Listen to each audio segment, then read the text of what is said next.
All right, everyone. Happy Monday, Runday. How's it going, everyone? Had some technical difficulties over here, but everything is working all right. It's been a very interesting week, but glad you all are here. We have a couple people in here. Let's see.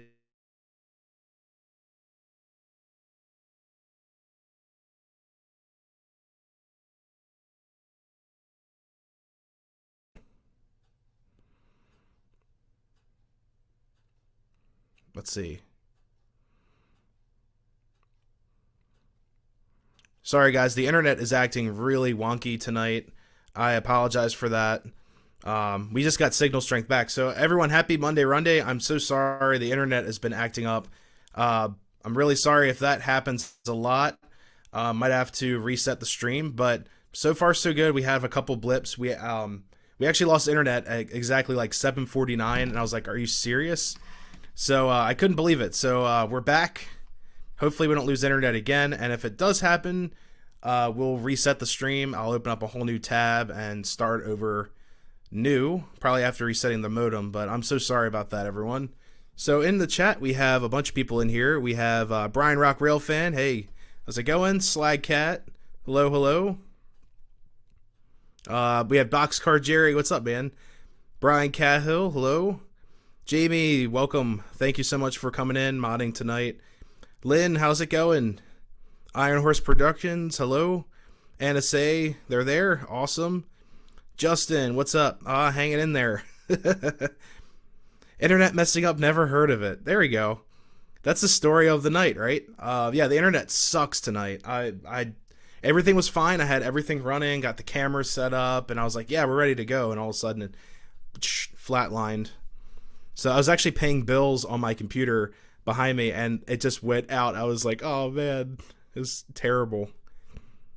John, how's it going? Hello, hello. Lionel Pre-War Fan. Hey, Ron, what's up? Welcome to the channel. I just bought a Pre-War 262E for 160 with tender eBay. Score. Yeah, that's awesome. Those are great engines. I actually found one of those at, I think, somewhere in, I think Strasbourg had one at their antique shop, and they just wanted too much for it. They wanted like $300 for the full set, and I was like, nah, I'm not doing that. But that is an awesome engine. Congrats. Shade the Awesome, welcome. Railfan Roger, hello, hello. Anthony, what's going on? Hey, RJ, how's it going? Thanks for stopping in. Nathan Five Chime, Chris, what's going on? Mr. Shades, Trains, hey. David Stevens, hello, hello. Great meeting you. Yes, that was awesome. Great meeting you as well. Heats last weekend, he ended up stopping the show. Oh, man. Yeah, the internet's been awful. Jamie, how's it going? And Docman, what's up? It's funny. I actually have Sean, one of your notifications are actually on the corner of the screen. If you can see that, like, where is it? Right there. It just popped through push notification. We have La Plata on the screen. La Plata. Yeah, Missouri. So that's on the screen tonight behind us. Horseshoe Curve their stream is all screwed up. It went off a couple hours ago, and it has not been back. So we are this is a different railway, different place, different time. So pretty cool. Been in bed all day with a bad headache. Yeah, me too. Oh, here comes a train. Whoa, they have a level crossing there too. So let's see what they got. Wow. That train's flying. That's awesome. Oh, cool. Shipwright. Hey, how's it going? Nick, great to see you. Got a turbine. Which one? This is the... Let me check really quick. I think it's a 681. Yeah, 681. I love this thing. This is actually... guys, I'm going to go on a limb, and this is probably my second favorite post-war engine. Just because I really love the 2025, the K4s, just something about a K4. And I like how Lionel did their like little rendition with the K4, and but this is definitely, oops, there we go. We lost track cam for a second. This is definitely my either runner-up favorite post-war engine of all time, or close to it. But this engine is just so much fun. We'll get it running in a little bit.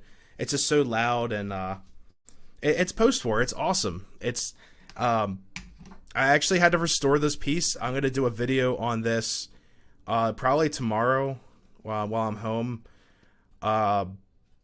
Yeah, so I'm gonna do a video on the 681.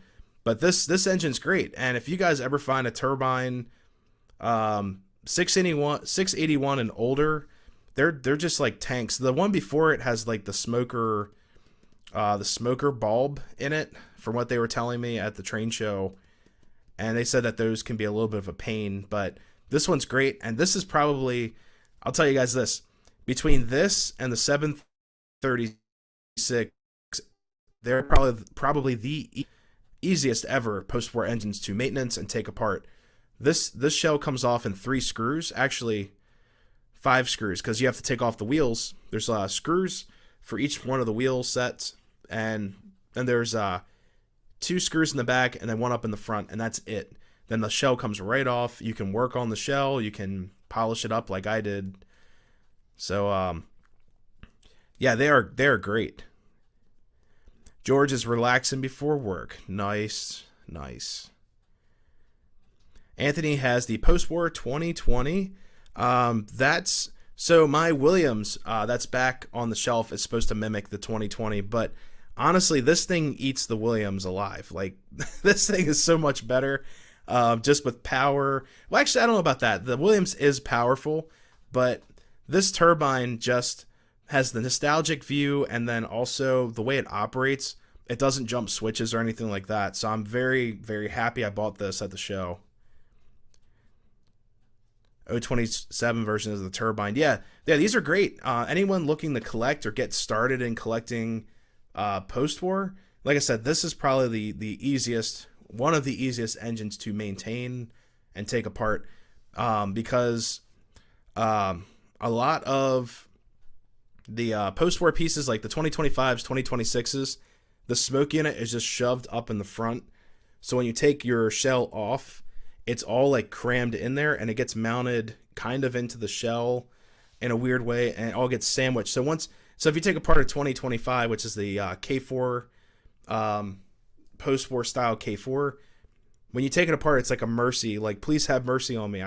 You sandwich everything together and you put the first screw in, and you're just like, it's done. Then all of a sudden you hear something fall out of place.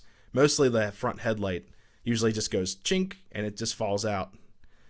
Docman, anyone going to the Greenberg train show in Wilmington, Delaware? Most likely not me. I am dead broke. I just paid a bunch of bills, so I do not have any money to spare for trains. I really wish I did. It'd be awesome to check that out. Oh, we got the 671. Okay, so that is the I believe that's the OG, right? That's the first one, and that is a great one. That has the smoker bulb in it, I believe. Is that true? Can you guys correct me on that? I think that's the one with the smoke bulb. Feed on horseshoe curve. Here you go. Yes, the horseshoe curve feed is done for. It's like looping, and then it stops and then loops again. So I'm like, nah, we're watching La Plata or La Plata. Nice. You're watching that one as well. Yeah, that's a good one. I like how it has a level crossing, so it kind of gives you a heads up if a train's coming.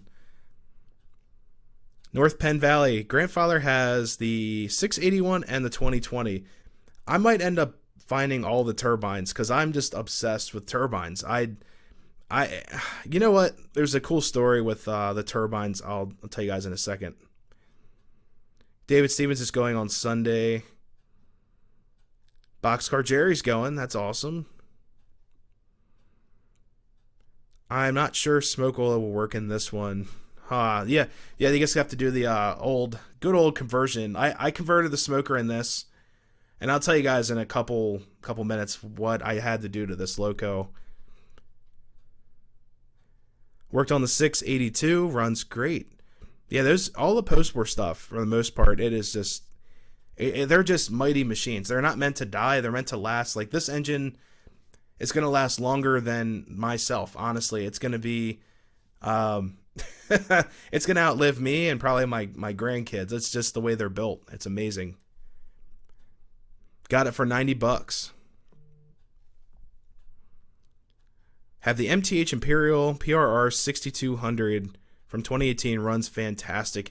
I have seen that engine. I saw that at a local hobby shop in a local town. He has that set up, and it's pretty cool. It's a is that the Rail King one or is that the Premier? I've seen the Premier one. That one's pretty cool.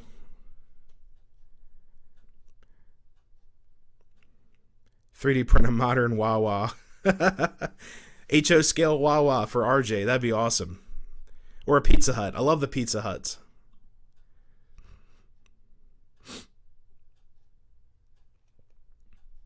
About time you go back to your roots. Turbines are great runners. I love the 671 RR 2020 681. Yeah, they are awesome. I'm going to catch up on comments really quick. Oh, cool. H&M Trains. I saw you and Dave taking a video of the layout me and my friend were running on. That's awesome. Running the Bachmann 260 and my friend's OBL1 M1B. That is awesome. Yeah, there are so many clubs at that show. Just had a great time filming everything there, and I was just amazed of how many clubs came out for this show. I was happy to see that, people out and about. It was awesome. But yeah, all your guys' clubs out there, anyone watching from that as well, that was an excellent show, and the video should be out soon. I'm going to probably edit that tonight. I've got all the footage on here. I forgot my camera at home because all my batteries died, so it's going to be a little shaky. I'm going to do my best to try to not make it like, make it look like I'm bouncing around there, but we'll do the best we can. But there are so many great videos, and there'll be lots of shorts from the train show. I took lots of shorts that day as well. Frank's got the Frank Rowan's got the 681.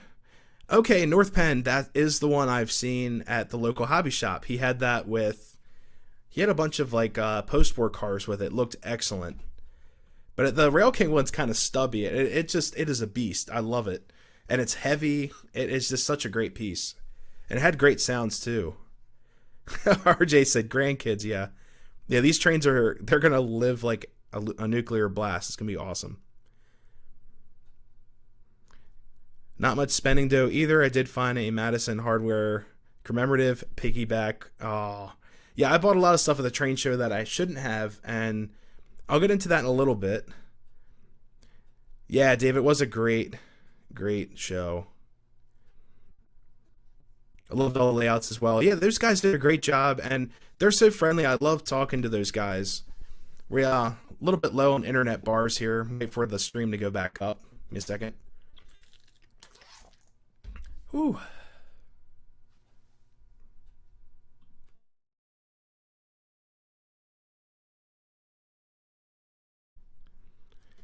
All right, we're back. So the stream, yeah, I loved all the layouts as well, and all the clubs there did an excellent job. I was just so happy to see all the layouts and just people's collections and just talking with people, saying like, "Yeah, this looks really good. Like, what is this?" Most of the clubs enjoy talking about their stuff. I understand if they have to like plug in their their remote every certain amount of every module. I understand you can't really sit there and talk to them unless you follow them around, which I've done before. But it's just the way it is. Randy Jacobs. Okay, here's something really cool. So that is a great question. So I applied to 4 railroads. So I applied to York Railroad in York, PA. That was a no-go. Didn't get the job. I had the interview and everything, and they just said I wasn't chosen for further hiring process. I applied to CSX back in December. Still waiting to hear back from them. And then I applied to Norfolk Southern last week because apparently they're in a hiring craze. And then I also applied to Strasburg. I still have to hear back from Strasbourg. I don't know. Um, it's a difficult situation. I love the railroad and everything. I just don't know. I just don't know. So I'm waiting to hear back from Norfolk Southern and CSX, but those jobs are a little bit more sustainable at this time. Uh, but I love the Strasbourg Railroad. There's nothing wrong with it. It's just it was not a good. It may not be a good fit. I haven't heard back from them yet. I don't want to trash a railroad I love so much. I love going there and just being there and watching trains, but I just don't think the that particular job would be a good fit for me at this time. For There's a train coming, but yeah, it just wasn't a bad interview. Interview went great. Wow, there's a Union Pacific thrown in there too. That was amazing. But yeah, it's just we'll have to see what plays out. But I don't think it's gonna work out there. Um, just because of financial obligation. But other railroads I'm waiting for, like CSX Norfolk Southern, yes, I could. That is it's a different lifestyle. I may not have a lot of time to do a lot of Monday Runday stuff, but I plan to do vlogs and other train content that may not be as like live streams and stuff like that up here in the studio. They might be somewhere else. We'll have to see. Railfan Roger might be at Strasbourg this weekend. Sweet. Yeah, I love Strasbourg, but we'll have to see. It was a great interview. There's a fantastic group of people there. Very friendly. They were a lot of fun just to hang out and talk to. And that interview was last week, but I just don't know if this. Holy crap! That train just came out of nowhere. I just don't know if it's a good fit at this point at this time. Yeah, there's trains on La Plata cam like crazy. I love this camera. They're flying, flying. Let's see. Okay, so Engineer Ed. Hey, I just saw your comment. He's here early. Awesome, awesome. Hey, Randy Jacobs, thank you so much. Yeah, it's just been it's so funny. I like how everyone's saying everyone's hiring, but then when you apply, they're like desperate. Like Norfolk Southern's desperate. I get ads on my computer. I see guys on YouTube talking about how desperate they are for work, and then CSX put out like the hiring videos, and Norfolk Southern did it, and then Union Pacific did one. I don't know if BNSF did one. I'm sure they did, and then CN did one too. And it's like these guys are so desperate for work, but then you apply, and then it takes forever to hear back. It's like a government job, a government style job. You apply, you get thrown into a job pool. So we'll have to see. Boxcar Jerry, did you check out Maryland Midland? I checked out. Well, York Rail is owned by Genesee, Wyoming, so they're a little bit further away. Like Maryland Midland, it would be all the way over in. Oh, geez, where's their shop? Union Bridge. They say they're out of Union Bridge, but that's not true. I think they're out of a different location, but it's just a little bit too far away. Honestly, I think it's about an hour and 15 to get to Maryland Midland's tracks. But I could look into it. You never know. And if the money's right, I'll make the drive. I promise. Slag hats, all background checks. I'll clear a background check. Trust me. Clear background check, drug test. They could take all my hair. They won't find a thing. They'll find some smoke fluid in my hair. That's about it. Like, this guy's high on smoke fluid. It's like, yeah, I know. Especially with this engine when we fire her up. Oh my God, this thing smokes like crazy. I love it. I changed the smoker out. So, I'll have to see. Train Addict, how's it going? Welcome. Hello, Nick and train friends. North Penn Valley. Gotta get ready for school in the morning. Well, have a great night. Thank you so much for stopping in. Spent a little bit of time here on the stream. So I have like 3 videos that need to come out, which is great because I'm gonna be stuck at home this week pretty much. Just because I'm broke, honestly. So it's the life of being an adult. So I'm gonna have a video out in the 681, which is sitting on the tracks. And we will also do a video on the show hall from this weekend. I got a ton of crazy stuff, like stuff I've ever seen before. Here, I'll give you guys a hint. This thing's so heavy. Slagcat might like these. There we go.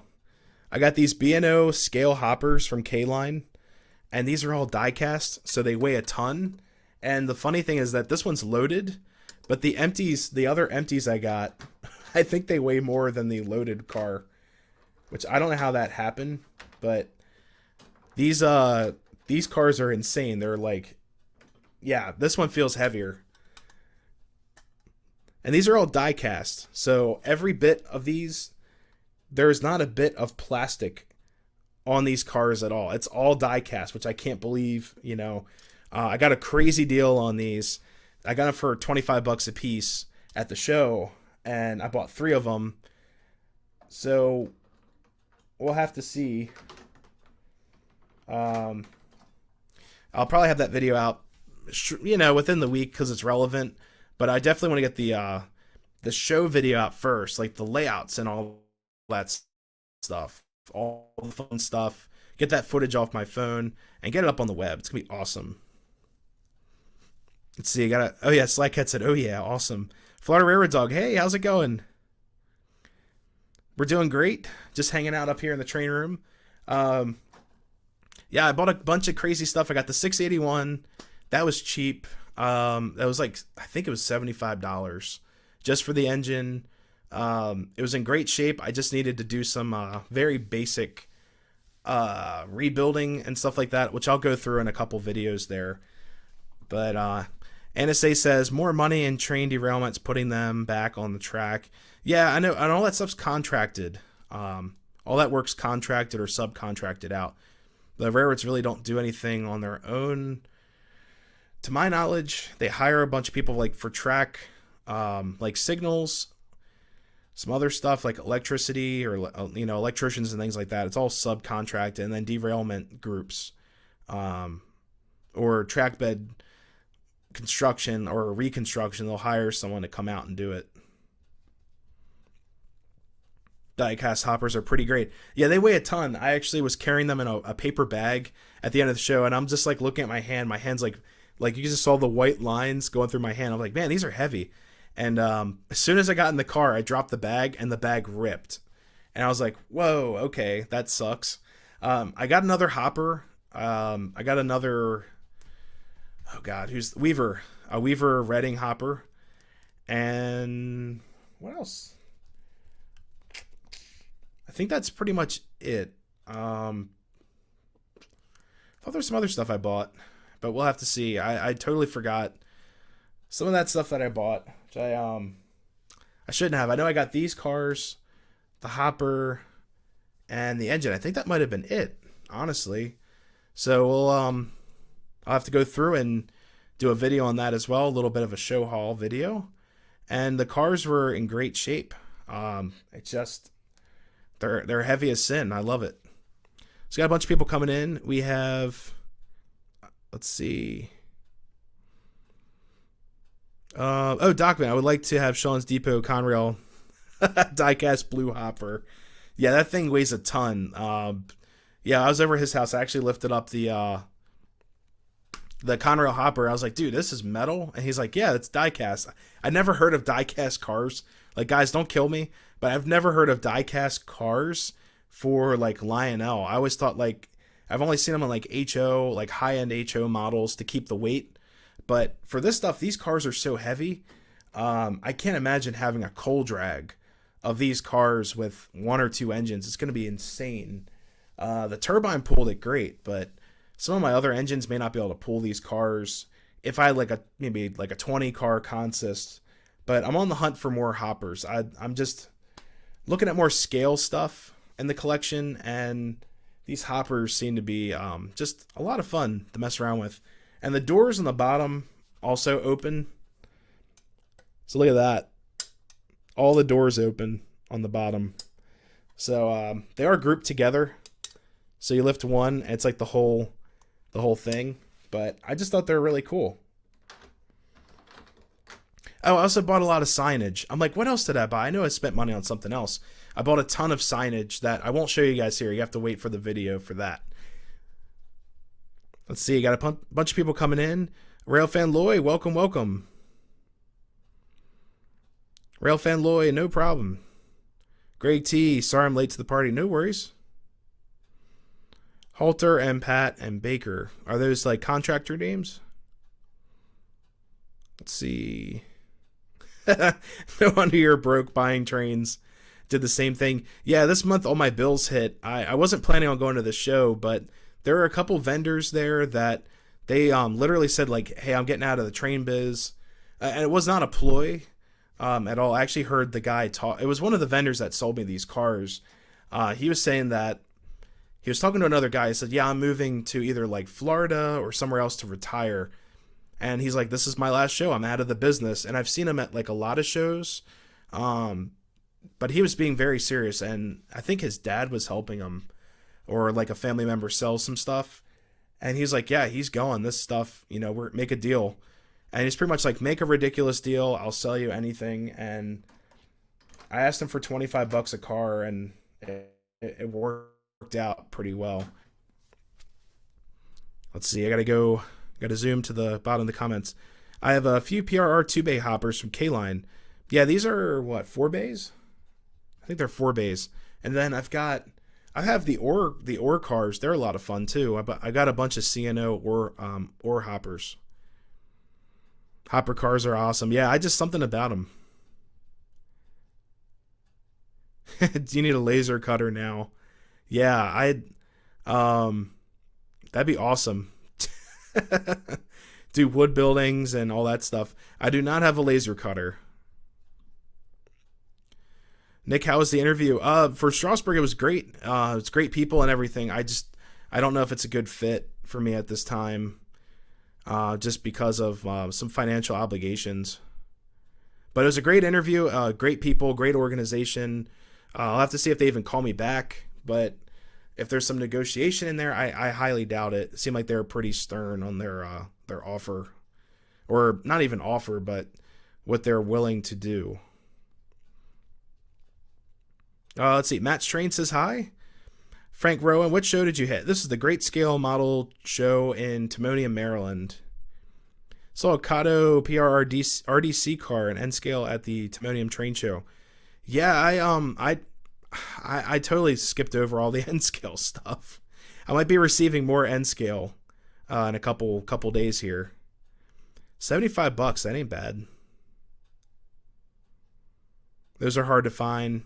Yeah, the show was crazy. So they actually had a bunch of railroads there, and I would say my favorite layout there, they were running like a DD1, which is like the Pennsylvania. It's an engine, looks like it has spoke wheels, it has counterweights that fly by. And they also were running an early GG1 prototype style, and then a bunch of Metroliner cars. And some of them are like Penn Central, Conrail, Metroliners. I just thought it was really cool. They could have been like custom paints, but they look great. So yeah, this week we've got a bunch of stuff coming out. I'm gonna be here for a little bit, and yeah. So I've got a lot of stuff that can come out, and this train like the 681, that's going to be its whole review there. I love reviewing post-war. Those videos do very well, and it's great to share the post-war stuff with, the YouTube community, because a lot of people, they see like the older stuff, they get kind of, I don't know, intimidated, or they're like, "Oh, it's old. Like, what is that?"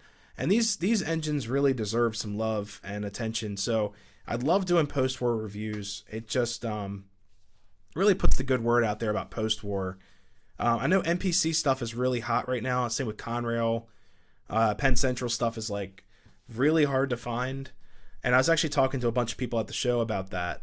But yeah, it's like this post-war stuff, I feel like it's going to have a little bit of a resurgence.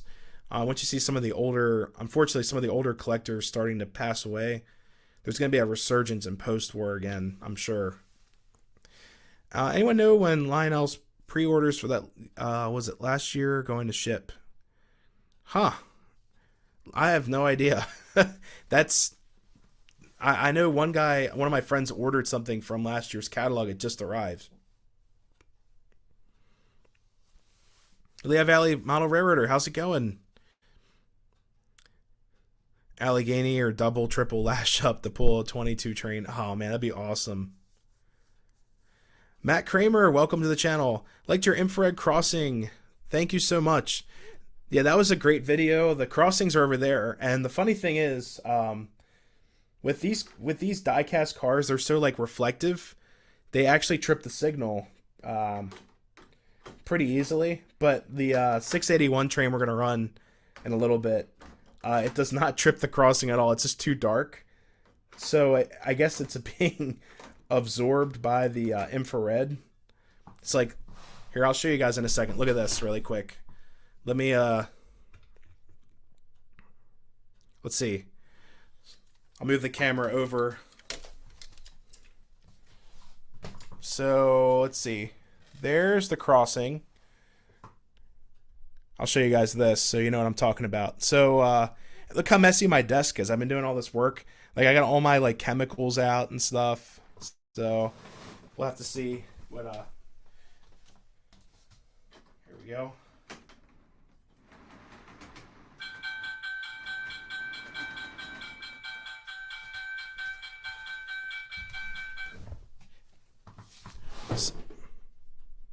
So yeah, I've been doing so much work up here. My desk is like trashed.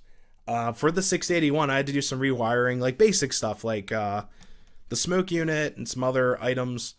But it it came out really well. And when I got this engine, I actually took pictures before I restored it, and then after. But yeah, thanks Mike so much for or Matt Kramer. I'm sorry. Thanks Matt for the kind words. Yeah, the crossing, that was a fun video to do, and I know those accessories can be kind of intimidating as well, because it's just, you see the wires and you're like, the speaker, it's like, what is all this stuff? And there's a great channel, one of my friends in the hobby, R's Trains, Corey, when he first got his signal, he actually asked someone, it was like a live stream, he's like, does anyone wire this up? And that was like probably 2 years ago now when he did that. And I'm like, man, I need to do a video on this, because it's kind of confusing. Did you see that Eric's? What are you talking about? Eric's Trains. Getting a custom run train for Eric's Trains. I did not see that. I don't watch a whole lot of that, like of Eric's Train stuff. Just because I don't know. It's just like it's cool to see what he's got going and stuff, but I don't know. It's the legacy stuff. Some of it's not for me. I think I don't know. Like I like the classic legacy stuff, like your Berkshires, your like the Berkshires, your Hudsons, things like that, like steam engines. But some of the legacy stuff, to me, it just kind of like all looks the same after a while. Kind of hoping pre-war template might make a comeback along with post-war. Template trains are gorgeous. Yeah, I've got here. I still have to do a review on this set, but I just got these restored. It's a restored template set from Henning's Trains, and he restored these, and they're able to be like graded. They have the restored template sticker on the bottom there. I've got to do a review on that. So, Engineer Head, you're a Steam man like me. Yeah, I love Steam. I like classic diesel. I don't like the new diesels. I think they all look the same. I mean, they are the same, but I like classic EMD, not that GE stuff. It just looks all the same to me. I know it sounds kind of mean, but honestly, I'm just not a fan of like the newer GE like diesels.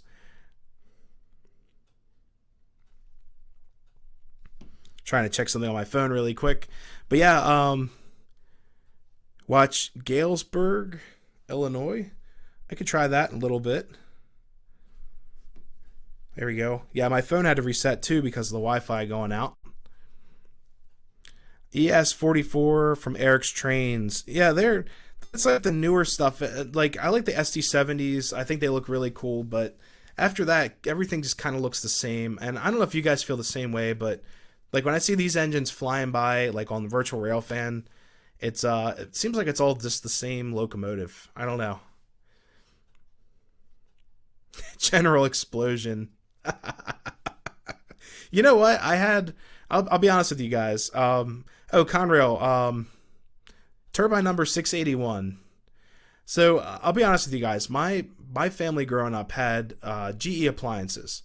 We had a dishwasher, we had a microwave, and a what was it? Actually, you know what? Everything in the house was GE. The microwave, washer, dryer, stove, the range, and the fridge. Well, when we first got there, the fridge froze. It dripped water everywhere. The microwave turntable stopped moving. We had to get a new microwave. After that, literally the door cracked in half. It was a GE profile, so it was expensive mountable microwave with the range vents underneath. The microwave pretty much melted from the inside out. The dishwasher sounded like a lawnmower, and that was also a profile. And then the the dryer caught on fire, and the washer motor stopped working. So it's like that's my relationship with GE. Unless it's a GG1, we're all right. Some people say post-war steam engines look all the same. Not this one, not the turbine. Or the 2025, 2026 and 2020, actually 1666 and 2026, they're pretty distinctive, and the 2025. When you get into the later ones with the E, where you're like your Berkshires, your Hudsons, they start to look kind of the same. Like there's a lot of post-war steam out there. 681 too, that's awesome. FE units -8s. E units are great, aren't they? Like E7s, I love E7. They're my E7s right there in the frame. GE is only good making light bulbs. Oh man, I'll be nice to GE. They have, they have the tonner engines, like the 44 tonners, the 65 tonners, the 60 tonners, like all those engines. So they're great too. I'll be nice. I'll just say like all that. Maybe it was just a bad year for them. All those appliances came out like in 2000. Oh God, 2002, 2003. So I'll give them a break. But those appliances, they sucked. Like seriously. Pre and post were for me too. Yeah, I love the new stuff. I really do. I just after a while seeing like a review on it all the time, it's just not for me. After a while, everything just kind of sounds the same, and I don't know. It's like I'll eventually get a legacy locomotive up here. Conrail 8098, 681 too. Love the modern GE's locomotives. It's just I like seeing Horseshoe Curve honestly sometimes because they'll put old motive power in there as like a helper engine or something. You might see some like SD units just thrown in there. It's kind of cool. Post-war F3s are the best runners. No soundboards needed. Yeah, like I said, guys, I love it all, honestly. It's just, I don't know. I like seeing a little bit of like the old stuff mixing with the new stuff. And that's just what I enjoy. It's what I grew up with. So we're going to run the 681. Let's see if I can get some power to her. Whoops. There we go. Uh-oh, she's buzzing. She's buzzing at me. What do you want? All right, let me get the track cam up. All right.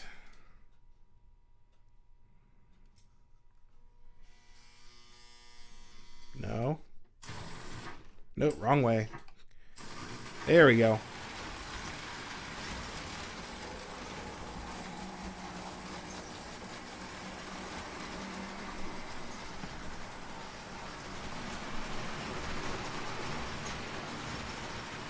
And she also smokes like crazy. I love this engine. Oh, BL2s. Yeah, Randy, those are great. Friends for the railroad on a budget. Built like a battleship, run forever. Mark's trains are awesome. Hey guys, check out that smoke. Look at that. Yeah, love this engine. Yeah, Chris, I did see that. That was kind of cool. I saw that video today.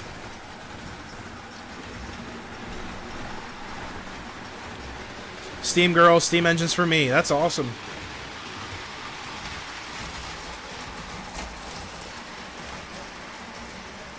Yeah, plus you get all this awesome smoke, and you can put whatever smoke fluid you want in these old post-war engines. They'll burn it. Love my GEE 2015 train. Those are a lot of fun.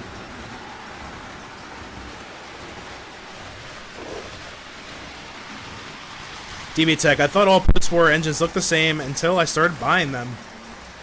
Yeah, that's that's how it happens, right?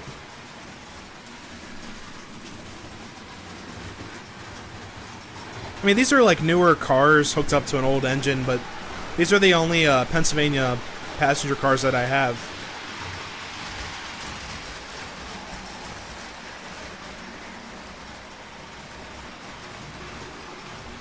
And I do have the Williams tender hooked up, so we get that, like, interesting sounding whistle. So here we go.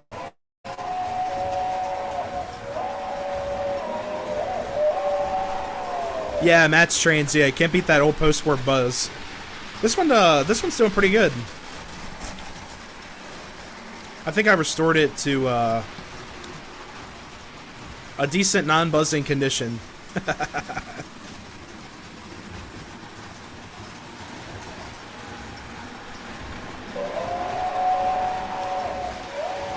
There we go.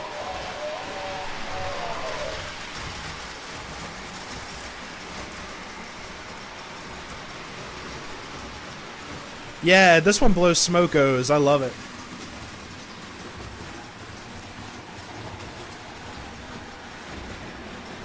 Good old smokos.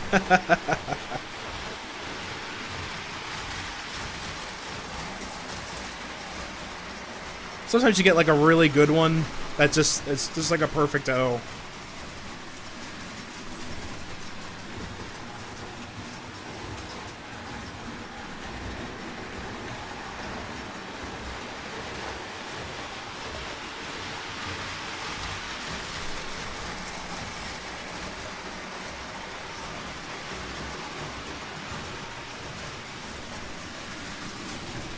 I'm also burning coffee smoke fluid tonight.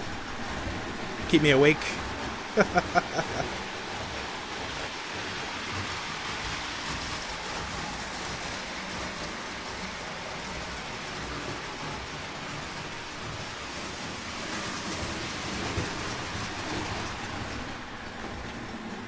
Oops, she got a little bit carried away, started flying by.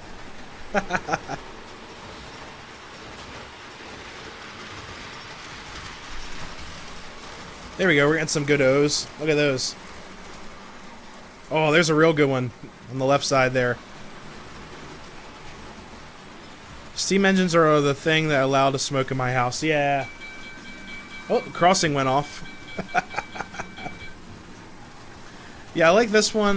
This is a good smoker. This is probably the second best. Oh, I don't know. This one's smoking pretty good.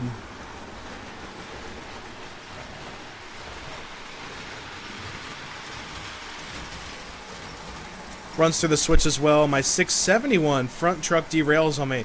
Yeah, Matt, so that is a really great point. So, whoops, let me do a split here. There we go. So I have a Williams turbine. I can actually grab it and show you guys. The front, well, actually, it looks just like this turbine, but the front truck does derail as well. And I did notice that with the Williams, and that is one thing I hope that this one wouldn't do. But I think it has something to do with the wheel spacing, and also the weight distributed on it. So this one does really well. I was actually surprised.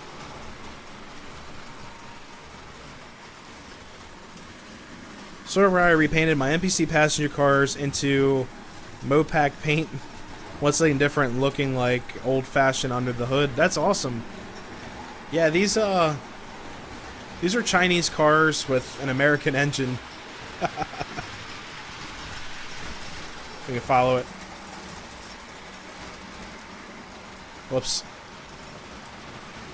There we go. Here, I'll lower you guys down. You get a look at the lake. But yeah, these are awesome little engines. Oh god. It's like I just saw that, like the little cigarette emoji. There we go. That's a better shot.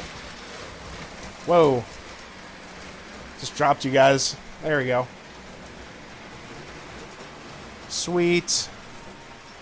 Right on the lake. Right there. Awesome. Let's see, add some more power to her.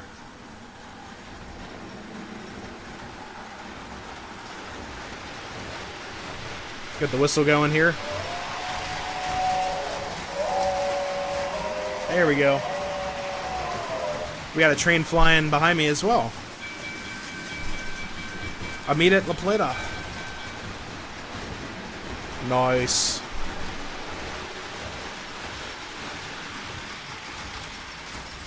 Puffing right along. Yeah, this thing is crazy. Whoops. Get her to crawl. Nah. The motor is just like, nah, help.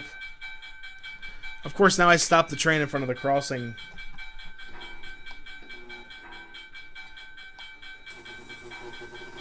Gotta back her up. There we go. Oh man, I love this engine. I'm gonna give her a little bit of a rest. These engines do get very warm. Just trying to limit on the wear and tear. And that is awesome behind me. There we go. Yeah, I got the... Whoa. Hold up. There we go. So yeah, I've got the meat. There it is. Meat behind me. That's so cool. Hey, RJ. Hope you feel better. Have a great night. Thank you so much for stopping in. Uh-oh. Another meat. That is crazy. A lot of intermodals. You guys know what I'd say about intermodals. They're not my favorite, but it's still a train. So it works out. Oh, man. The little lake. Yeah, that is the $150 pond. That pond is... It's the... 2 DPUs? 3 DPUs? I heard it roaring by. Oh, man. Turbine power. Yeah, they gave up on the S2 turbines. Yeah, I mean, honestly, I think it was just a cost thing, and then by the time they were done researching the turbines and working with them, they're like, "Oh, we've got diesels coming out soon, anyways, so don't worry about it. We'll just put diesels in there." But I love these turbines. They were just so cool. My Williams turbine, it was my first. So a little story with that. So we were at a train store, which is now modeltrainstuff.com, and it was Klein's Trains in Baltimore. And my dad was like, "Hey, what do you want for your birthday or Christmas?" Kind of like my birthday Christmas gift gets kind of smashed together. So the turbine, Williams turbine, was sitting up on the shelf for like a really good price, and he's like, "Hey, do you want this engine?" I was like, "What is it?" He's like, "It's a steam engine." I had no idea what a turbine was, and I was only about, I don't know, 13, 12, 14 years old. I had no idea. So I was like, "Yeah, I like that. It's cool." So we brought it home. I ran it on our 031 curbs and everything, and it was just such a cool locomotive. So after that, I was just kind of like, man, if I ever found a good post-war turbine for a really good price, I'd pick it up. So the turbine kind of has a little bit of a significant or, sentimental value to me, because it was like one of the first engines my dad bought me that was not like pre or post-war stuff. It was kind of modern, had the electric E unit and the suit smoker where that uses the cancer smoke fluid right here. So yeah, it was kind of like one of those things. It's like brings back memories. And then now I finally have my steam turbine that yeah, it's gonna be bad. I have to make room on my shelf behind me. I might have to send the Polar Express off the shelf for this one, but we'll have to see. Order the B&O Pacific 2101 and Lehigh Valley Pacific 2054 Lionel Catalog 2022. Yeah, I have to check out the catalog. I'm honestly looking for A couple of things on my list that it's gonna be harder to find.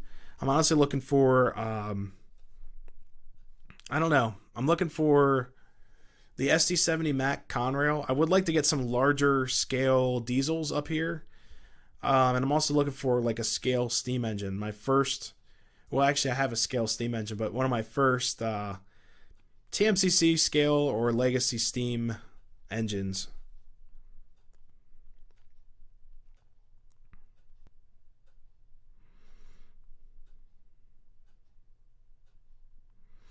All right, just checking connection on my phone. We have internet. Internet should be cooking. So we are live for sure. And like I said, guys, sorry about that earlier. We lost internet right at 7:50, 7:49. It was like boom, done. I was like, man, this sucks. If it wasn't for containers, they would be out of business. Yeah, yeah, Randy, I agree with that, man. It's just intermodals. I miss seeing the mixed freight. It's just I don't know. I'm a sucker for like old freight trains. I don't know. And if you look at Norfolk Southern's website, it actually brings down a percentage of what they ship. So say like I don't know.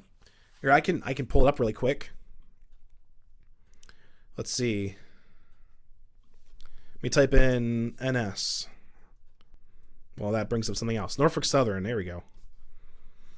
And it actually brings down of what they ship on like their website. Um,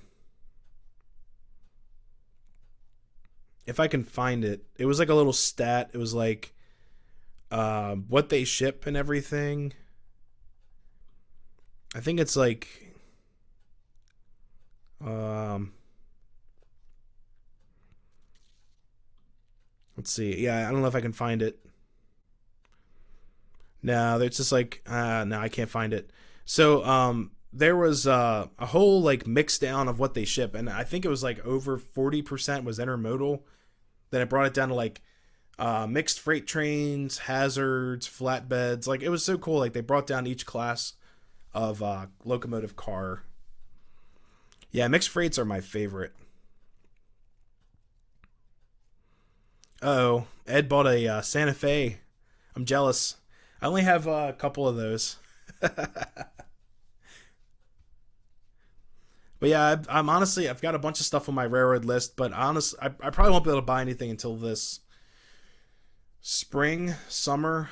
Just because things are just so rough right now between like bills and the cold destroying the house. It's just been a year, and then also going to train shows that's bad too. Part of it's my fault. Like train shows will bankrupt me, honestly. But I bought all this stuff, and I just was like, I'm probably not going to another train show until the spring or summer, just because there is a show I might go to in March, but I might just be going to hang out with some friends of mine and just experience the show. I honestly don't have anything to sell. I thought about going to sell some stuff, but I don't think I have anything else I would like to sell. We'll have to see. But it's just how it is right now. I don't know. Oh man, John, intermodals are just plain boring. Yeah, I agree with that. Does anyone build this? CNO 282 1172 Chesapeake, Ohio. Description: Alco Richmond 1924 K2 class. I'm not sure. I'm honestly not sure. Yeah, there's a bunch of engines on my list. I need to make a video of what engines are on my wish list because I'm honestly looking for some larger engines and some more Pennsylvania stuff. I need a Pennsylvania diesel up here. I don't have. Oh, I have my Baldwin that's dead, which is so much use to me. I honestly would like to start getting some like scale Pennsylvania locomotives up here, like E7s or get a good old GP7, GP9. That'd be so cool. Or maybe get like maybe like an SD40. Be really cool. Personally, a fan of the old mail trains, ice block reefers. Yeah, a lot of work, but fascinating to watch. That is just so cool. Yeah, I like seeing that stuff as well. And mail cars are just so interesting on how they work. How they pick it up, they sort it out in the car, and it has to be done by like a certain station.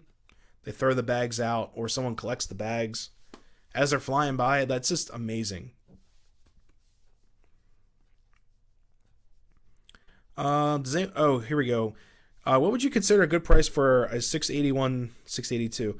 Okay, so this one was $75 with just the engine. So you get the engine with an engine that most likely needs to be cleaned. David, you know the drill. Like, you get these post-war engines. You and I take stuff apart. We're pretty handy with tools, and you've actually told me that in the past. You're like, yeah, it's gonna get taken apart anyways. So I'd say, like, I don't know, 75 to $100 for a decent one. This one has scarring on it, but it's a toy train. Someone played with it, but I would say 75 and up, honestly. SD40-2 is my favorite modern diesel. Yeah, those are pretty cool.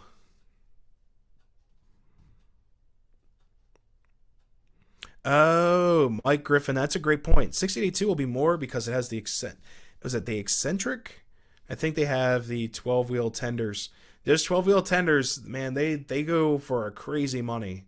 Especially if it has the handrail in the back. That I could see that going for a lot. But yes. Yeah, I do know what you mean. They will go for a little bit more because of some extra moving parts. But yeah, this one was cheap. I'm happy with it. Very happy with it, actually. Oh, there's a train. Look at that big old light. Just a blob coming at you.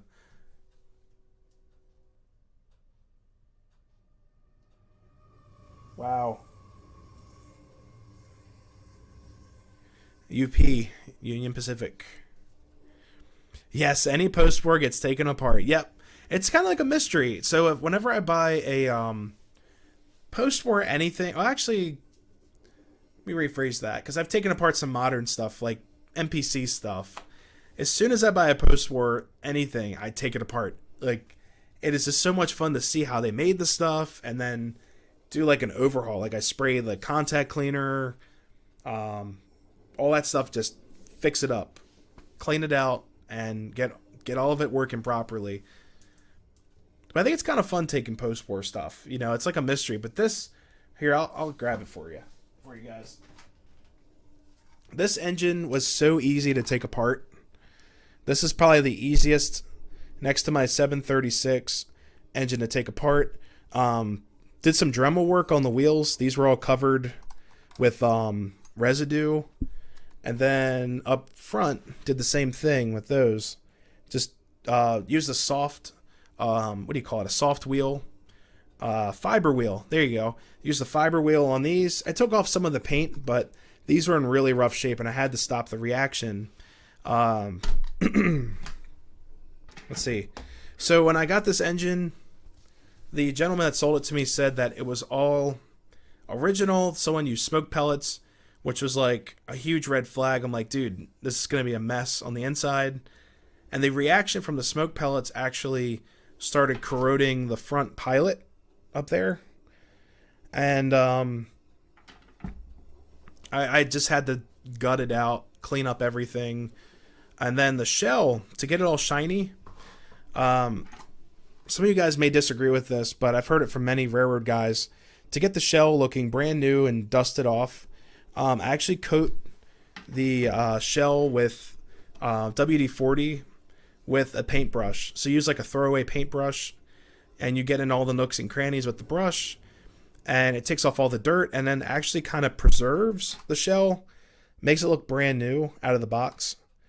And it'll eventually dry out.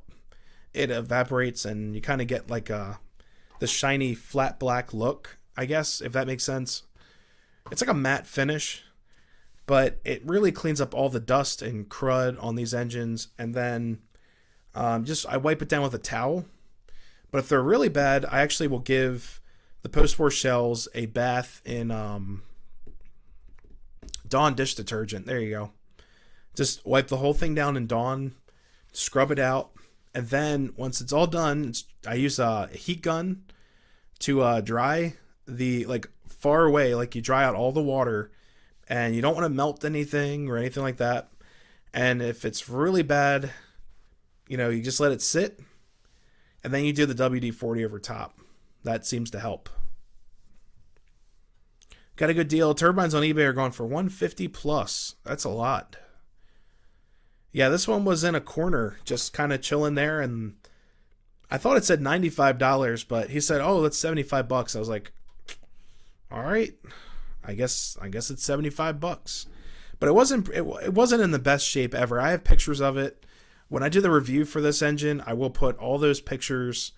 I sat her up on my little control stand, did some photo shoot stuff, and I also have pictures of it taken apart as well. Yeah, John. Yeah, you got to be careful around the rubber stamp. This is rubber stamped, not heat stamped. This is rubber stamped. Same with the front, right there, the keystone.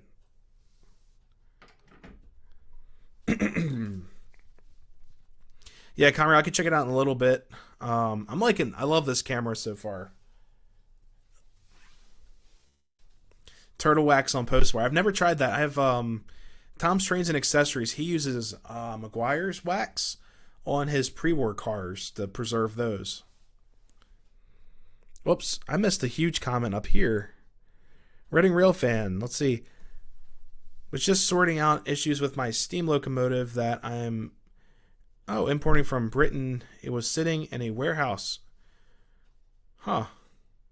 We finally moved today. Well, that's good.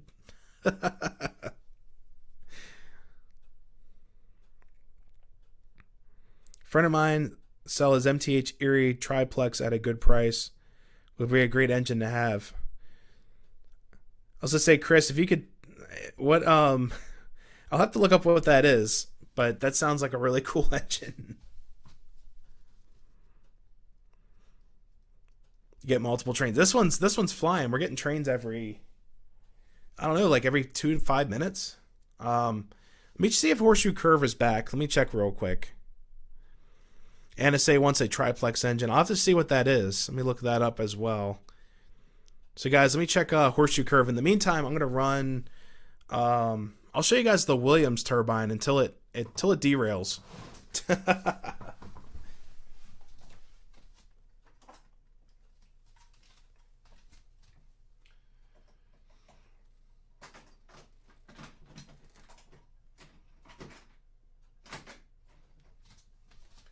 All right, so let me get this moving, and then we will. Iron Horse Productions, thank you so much for coming in.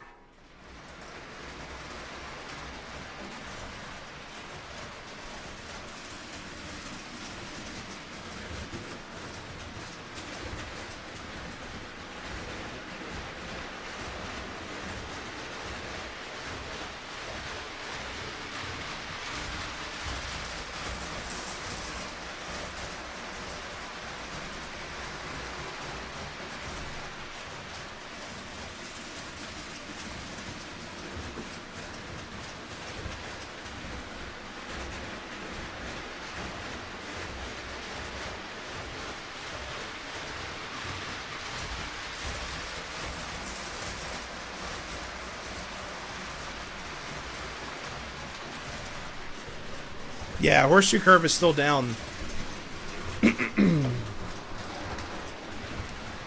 Mike Griffin says to check out the triplex. All right, let me look it up. You guys got me intrigued.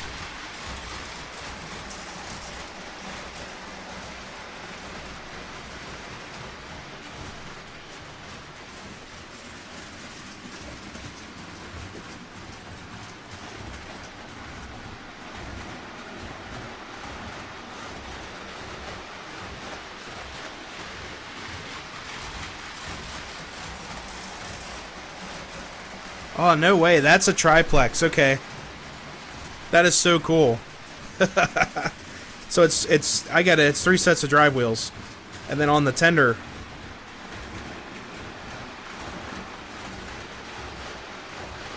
Say, Chris, do you know what she's selling that for? That looks awesome. The atomic motor.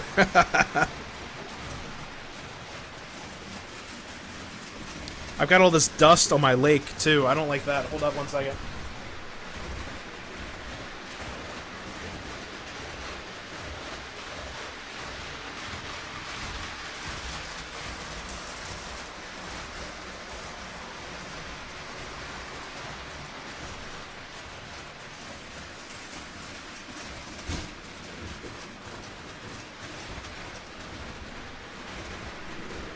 Ah.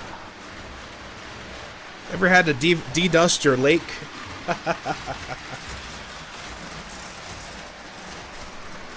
And as soon as I add more speed to this engine, it likes to derail. The 2020 Turbine 1946 has the smoke bulb. Huh.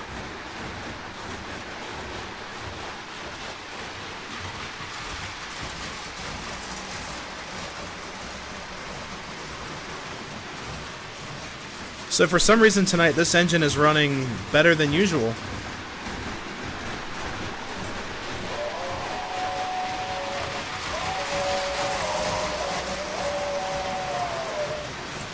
No way.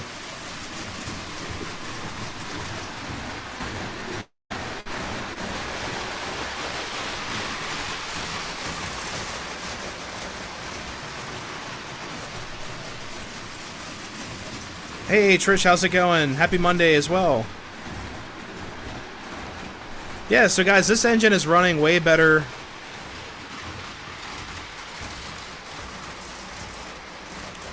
Way better than it usually is.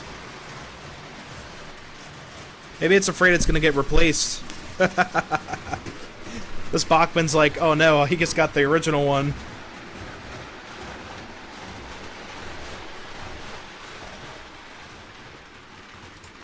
Hey Robert, how's it going? Did not have magna traction. You know what? Right now, because the way my layout's set up, it doesn't really matter if I have magna traction or not because I'm using the MTH track. But I'm honestly debating on just using tube track for the upper loop because it gets more of like an elevated rail type look compared to putting like fast track up in the sky. It just looks kind of ridiculous, I guess. Let's see. There we go. There's the cancer smoke. And the reason why I say that because there's a California warning on here. It says this product contains a chemical known to the state of California to cause cancer, birth defects, or other reproductive harm. And it says it right there on the bottom. I know it's really hard to see with this camera, but the other smoke fluids don't say that, like JTs and stuff. Only this stuff right here. So it's the magic juice. With the suit smoker. And the thing is, this stuff and the suit smoker is the same stuff in vape juice. So real great product there. And by the way, all Williams engines start in forward. So as soon as you give them power, they're going to go forward. But we'll get this one running again.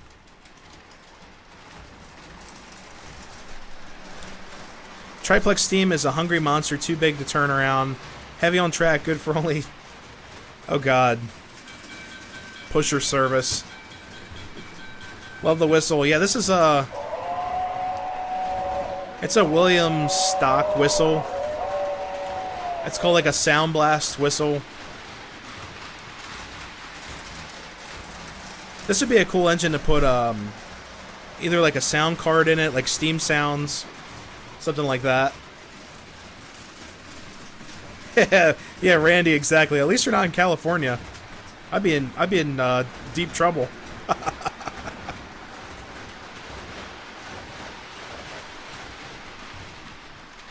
Here, what I will do really quick. This is kind of well, you know what? We can we'll run this around a couple more times. Well, actually, I wouldn't mind seeing what she'll do with the coal cars I just bought. So let me do a little switcheroo here.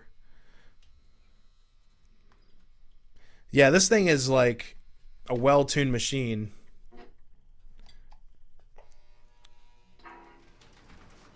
And it's absolutely quiet. Like, this engine's perfect for underneath the Christmas tree. If you just want to run a train and you're not running it on fast track that's super loud. Alright, so I'm going to do a little bit of switcheroo here.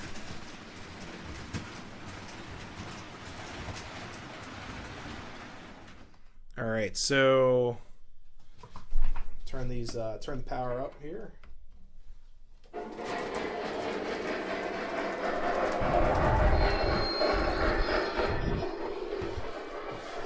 Oh, I gotta turn those sounds down. It's just too much.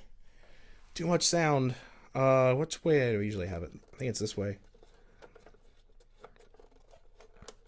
Hey guys, if you haven't seen the whoops. Let's see, my computer's about to die. That's excellent.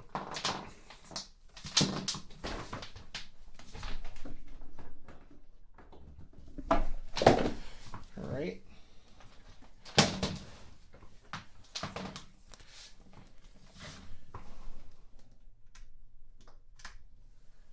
There we go. I know I was missing something. So, there we go. Got too many boxes up here. If you guys haven't seen the Conrail sound car video yet, definitely check that out this week. I did a review on the sound car right here, and it's a great car. It just has a couple issues with it. Lionel is aware of the issues, but I'm honestly I'm too afraid to ship it out to Lionel. I'm afraid I won't get it back. So I guess that's a reasonable, concern with this car. So I like it as is. I'm gonna hold on to it, but at least I brought it to their attention. But yeah, I don't think I'm gonna ship it out. Let's see. Getting some other cars here hooked up. Make sure it's the right sound set. George's gonna get a cup of coffee. Whoops. Too much sound. All right, let me flip. I think it's one of these combinations on here. I gotta watch my own video to figure out what combination I like. I think it's this one. Nope, that's not that one. Or maybe it's this one. We'll have to see.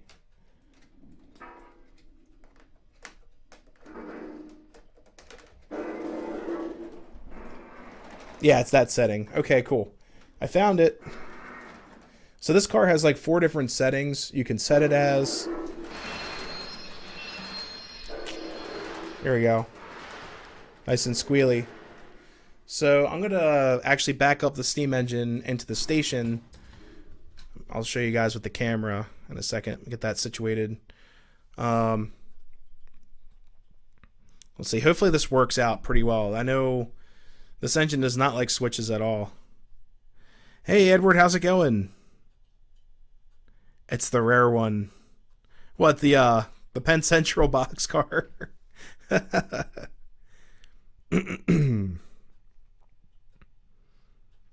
Let's see.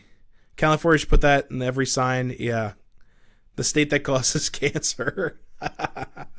It's so bad. I mean, it's slightly ridiculous. It's like, well, everything in California causes cancer. It's probably why everyone's leaving. Just be like, oh no, not that place. Let's see.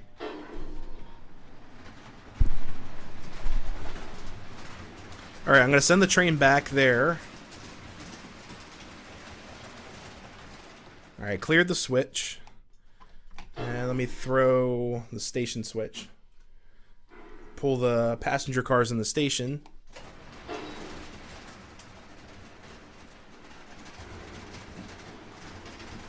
There we go. And we'll leave them right there. I'll decouple these.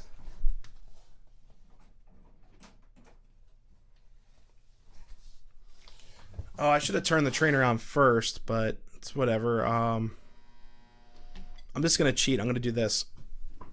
I'm going to hook up the turbine to the set. The other turbine. I already have one. So we'll do this. There we go.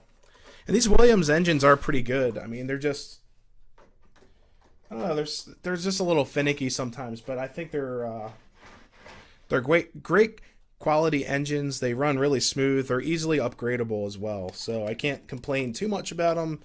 Just the turbines are pretty famous for screwing up switches.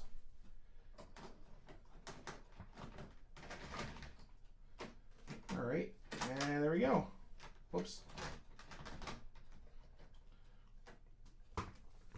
All right, so I'm just going to back up the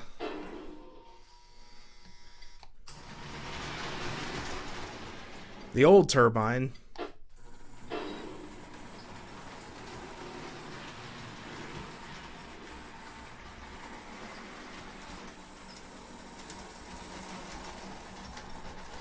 Boom.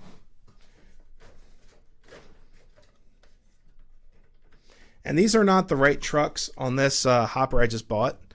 Someone put Lionel trucks on this Weaver hopper. This Weaver hopper should be about the same height as the one behind it. So I just have to find Weaver trucks. I might have a couple in... Oops, that's not called together. The Williams price is excellent. I agree with that. And they're, like I said, they're very easily upgradable. So if you're not too happy on the sounds and stuff like that, you can always change them out or just put in like an ERR system because the motors are great. I got to change the trucks on that hopper.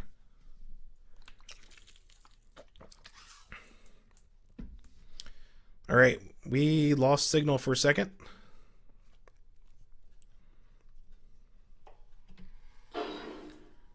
All right, we're back. I lost a little bit of signal there.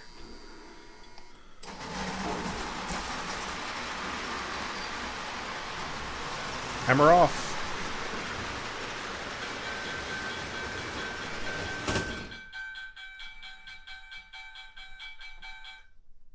I just messed up this train. I forgot to flip the switch on the other side.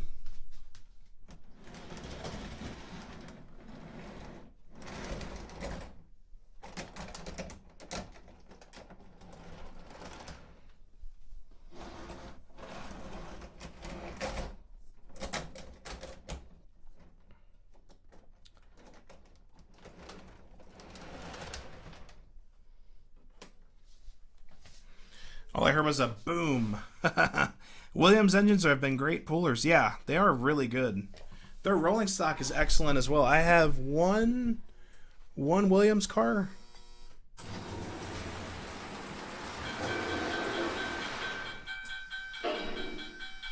I gotta flip the switch back.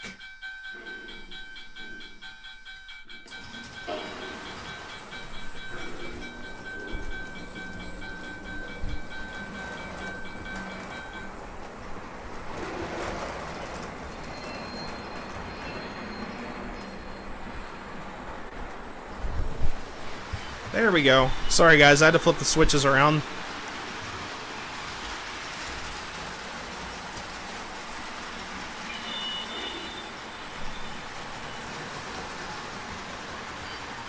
Anything with a board scares me.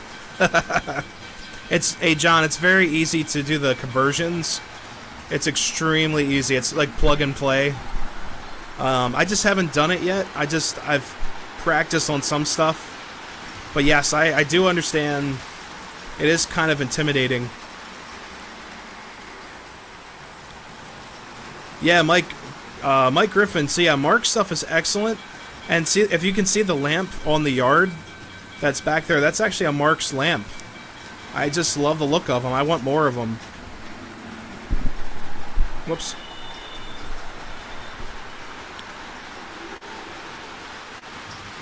But yeah, all the Williams engines have boards, but it's just electronic reverser. It's an electronic reverser and a rectifier circuit to pick up the AC, convert it to DC. Darn spell check. You know, I have a bunch of Williams passenger cars, semi-scale passenger cars. They're really nice.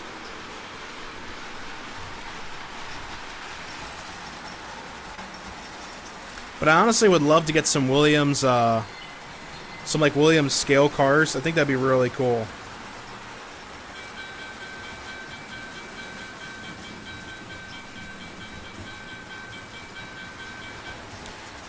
And if you guys haven't yet, can you guys please hit the like? It really helps out the stream. Puts out the videos and everything out into the world of YouTube. The channel is growing pretty fast, and just hitting that like button really helps out the channel as well. But I want to thank everyone for coming into the stream. Having a great time tonight. Got a little bit of a raspy voice. I'm getting over a little bit of a cold here. Lots of great deals on eBay. Yeah, Mark's stuff is really cool. I know a lot of guys are getting back into it.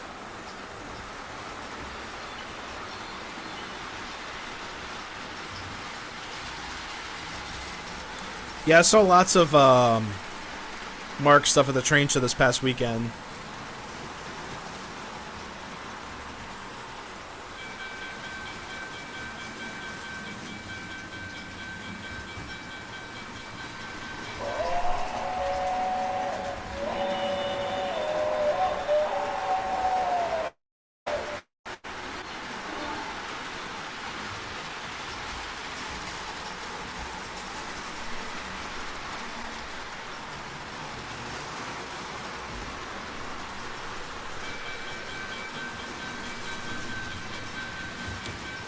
Yeah, it's so funny. I'm running a car that's like brand new. Actually, the whole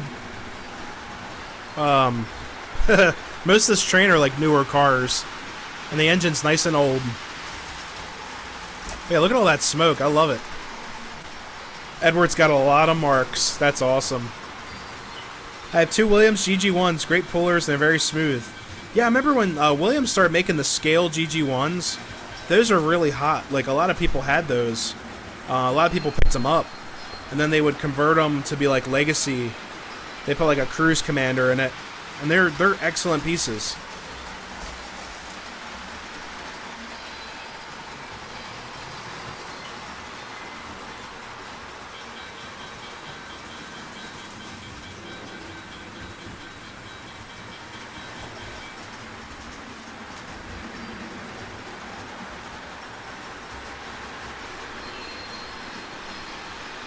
We'll do a couple more loops around. Actually, I want to hook up the new coal cars and actually hook up. I'll probably hook up the Seaboard Diesel because I think that's a good engine that could pull everything.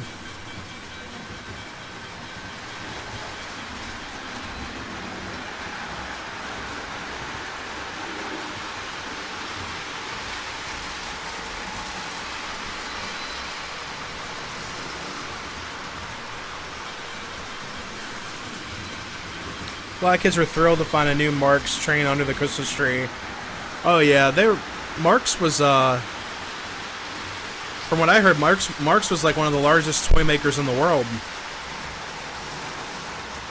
If not the largest toy maker in the world at one point. Are you going to Allentown Train Show or anyone else? It depends when it is, but I'll have to look into it. Mark 666 smokes like a dragon. It's the devil's train. I love it. That's so cool. Mark's made trains, both of them pull together.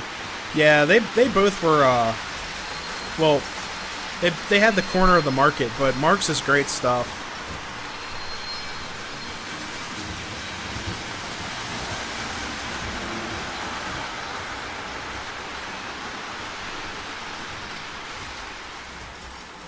There we go.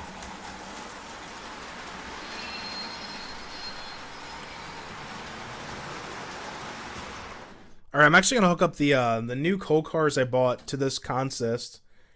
I think the Turbine can do it. I mean, I'm sure it could. I just don't want to burn it up. Because these cars are very heavy. So give me 1 second. I'm going to hook them up. But yeah, I really don't want to screw up this Turbine. Have you seen any Cities Edges videos? I have not. So give me 1 second here. I'm going to hook up these cars. Get that hooked up.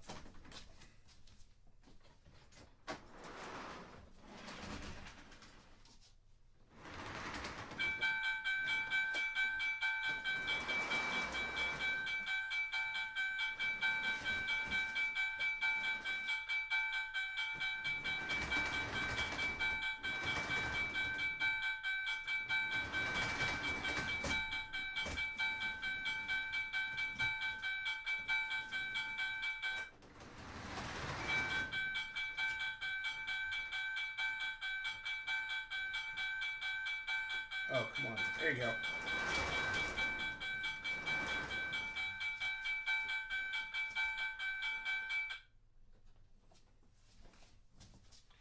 All right, I gotta back up the turbine, hook up to these other cars, but we're gonna try it. I've got a little cold drag up here, and these I think I actually hear a train on Virtual Railfan. So these cars, so let's see, go to the solo cam real quick. So the cars will be running. I bought 3 scale K-line diecast cars, and they are extremely heavy. So I'm gonna see if the turbine can do it without it dying over. After a couple rounds, we'll switch out the engine so I don't burn her up. I know the post-war engines are very strong. I just don't want to kill it. And honestly, I might try to run it with the 736. I think that'd be a better pooler there, so it doesn't like just spin out and destroy itself. And let's see, got a bunch of cool comments coming in. Matt Bollinger, a year ago, I picked up AA set on Lionel MPC. CB and Q F3 is very good runner, but not looking for a matching B unit. Yeah, those B units. So Matthew, those might be pretty hard to find because a lot of those guys, they call them like uncatalogued, or they held on to them. So, but good luck on your search. It sounds like a really cool set. Direct competition, Lionel took a lot of. Yeah, I'm sure. Pull my dad's Dodge out of a ditch with my Lionel turbine. We'll have to see how it works. Hey, Gus, how's it going? Welcome, welcome. Do you think K-Line can make a comeback? Not with Lionel around. I think Lionel bought all their tooling, and they pretty much were like, it's like almost like a parasite. Like they consumed them completely. It's so sad. I miss K-Line.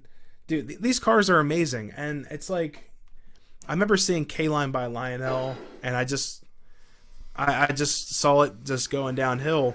And now I'm getting back into K-Line stuff because it is excellent. All right, so I'm going to hook her up real quick.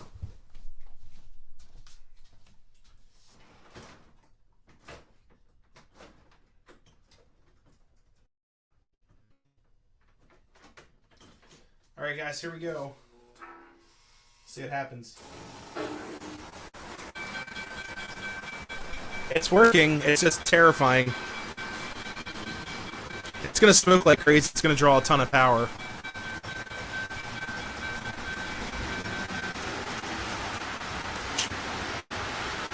Here we go.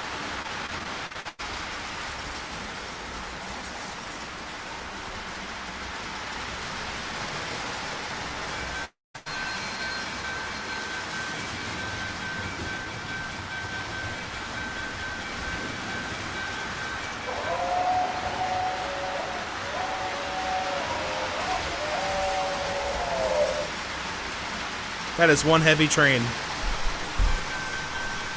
Yeah, like Lionel did absorb all of K-Line and just really messed up.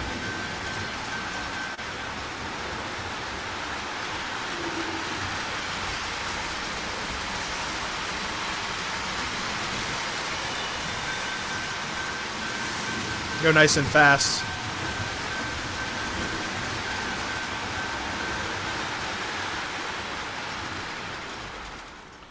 Here, let me get her some more smoke fluid. Put some coffee in there. Here we go. Alright, you gotta be quick.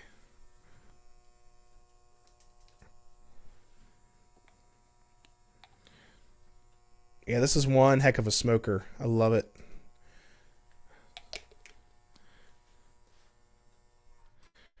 Did you hear the new problems with the Lionel engines? No, I did not. Here, let me get this running really quick. It's going to run in reverse. Whoa. Too much power. Look at the beast go. Here we go.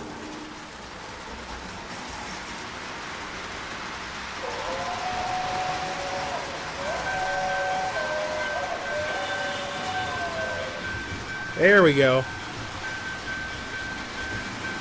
It's probably pulling about 20 pounds worth of cars.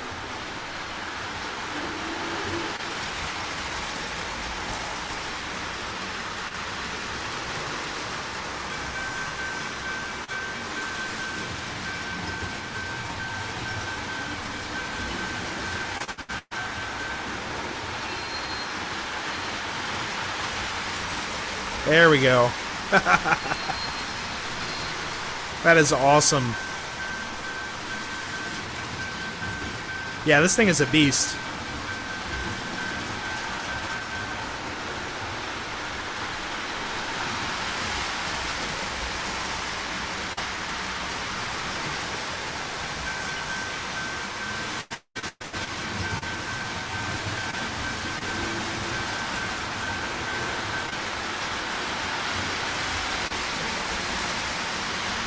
There we go. All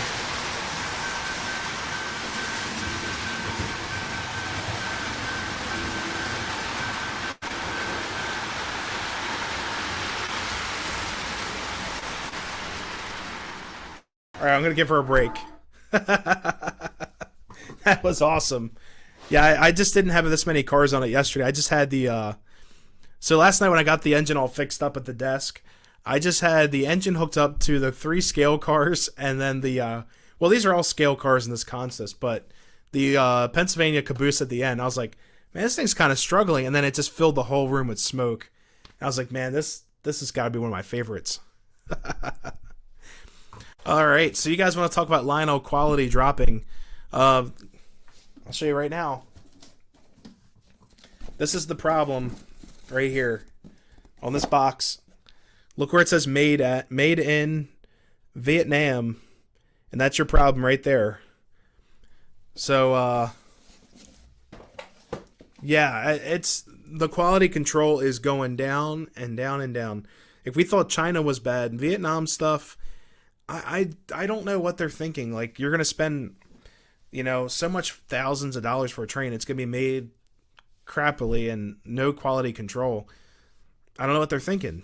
So what? Who said the comment about the steam engine? Let's see. Excuse me. Let's see. I gotta go back in comments. So Mike Griffin said Beast. Okay, where is it? Oh. Turbine making around 027. David, I don't think so. Just because of the wheel arrangement, the 4 wheels together, it's going to skip off. I'd say 31 you're pushing, but anything bigger than 31, like 42s, this thing would work better on 42s, because I will tell you guys really quick, with these turbines, the post-sport turbines, the way the wheels are pressed in, if you run them on smaller radius turns, I've heard that because of just the back and forth of your wheels, just the force, it loosens them up, and then eventually the wheels pop off over time through wear and tear. I don't know exactly how true that is, but I like running stuff on like 42 or larger just to prolong engines and stuff like that. I used to run everything on 31, had a bunch of problems, and on my upper loop was 31. I had so many problems I tore it out instantly. So Knight's right. What's going on with Lionel engines? Let's see. Got some other comments coming in. Personally, I hope Menards gives Lionel some competition. Us poor. Yeah. We'll have to see what Menards does. Like, GFW Trains, they tested their prototype 3 of that Santa Fe, and it was dead on arrival. So we'll have to see. But yeah, Knight's right. If you can please tell us what's going on with the new engines. Lehigh Valley, I have a problem with the Lion Chief engine 2017, and the one electrocoupler is broken. Replaced it and still won't work. I think the joints on the board may be bad. Yeah, that's unacceptable. That's crazy. Sorry to hear about that. Hey, Lehigh Valley, thank you so much. Yeah, this turbine, like I said, it's gonna last. It's gonna be generations old before it dies. Love the sounds and the clinking on the track. All the noises just add to the whole experience. Yes, Engineer Ed, I agree with that as well.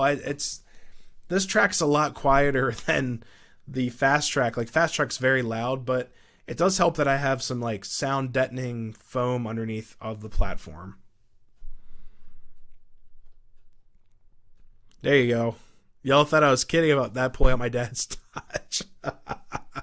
Yeah, this thing's a beast. I just don't want to kill it. Like, I know it can do it. I just don't want to burn it up. Menards makes a lot of great stuff. Yeah, they do. I really enjoy their buildings. The cars Cars are hit and miss, but I really do enjoy their buildings. I think they're a great quality item. Mystic Southern, how's it going? Hope all is well with you as well. Quality down, prices up. Yep, Lionel today. Yeah, that's the constant theme. Menards is great alternative for 027 stuff or buildings. Yeah, their cars are like, it's so weird. Like Menards cars are really in a weird category. It's almost like a semi-scale, like 7/8 scale, but some of their stuff looks very scale-esque. So you can get away if you want to build a coal drag of coal cars. I don't think anyone's going to say anything about it, but their box cars look great. Their tankers are really nice too. The tankers are close to scale, I would say. But some of their other cars, it's just like, if you get the dealer pack, if you want to build a coal drag for like $160, go ahead and do it. I mean, that's the beauty of it.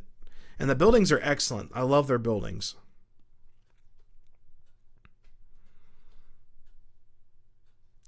She'll do it. I've done it like every day. Oh man. Like Menards graphics superior, that they do have some quality control issues. Yeah, with the couplers and stuff. Let's see. Beta engines, how they handle the issues, what is important. Yeah. If the engine's dead on arrival, it's not gonna work out. Sorry. I remember when Lionel stock was under $1. Oh my god. Flat cars, Menards are great too. I have not looked at flat cars, but they have the military cars and like different style cars. I forgot about that. It's so bad. If I go on their website, I'm just like on there for like an hour or two, just searching around. Like, man, what do I need? What do I not need? It's really cool to see what they have. But yeah, so Lionel stuff, according to this new box, with that came with the box car. The stuff's being made in Vietnam, and it just seems like the quality control is like less to none. My box car had lots of issues that could have been easily fixed if they just opened up a car that arrived and was like, okay, well, instead of having people recall it. Like, do they realize how much money they're going to lose if they just recall these cars? You send them back, they do the repair, and they send it back to you. It's like you're going to lose like, I don't know, like $30 in shipping total, depending on where they're coming from, and then the parts. It just doesn't make sense. Gotta start a fire in the wood stove. That sounds like fun.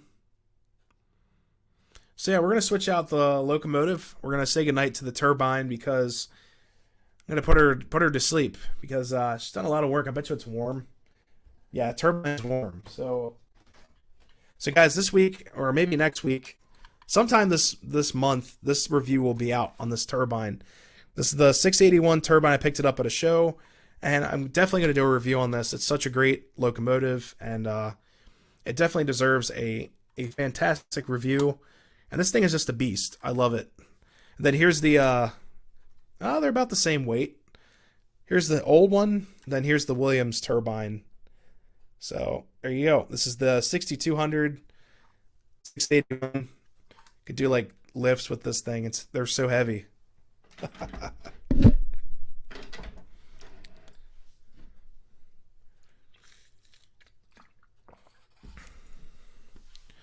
So let's see. Hey Heath, how's it going? Menard still has the O-gauge tubular track. Yep. Oh yeah. The tubular track's great.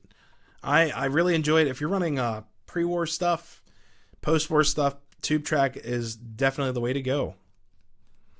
Oh, Heath is like 1.35 thousand subscribers. Thank you so much. Yeah, the channel is flying. We are coasting. I love it. Yeah, the channel is going like crazy. I couldn't believe it. And thank you guys so much for all your love and support. It's been a heck of a ride the last year and a half almost. Well, year in order. But it's been excellent. Oh no, him again at Heath.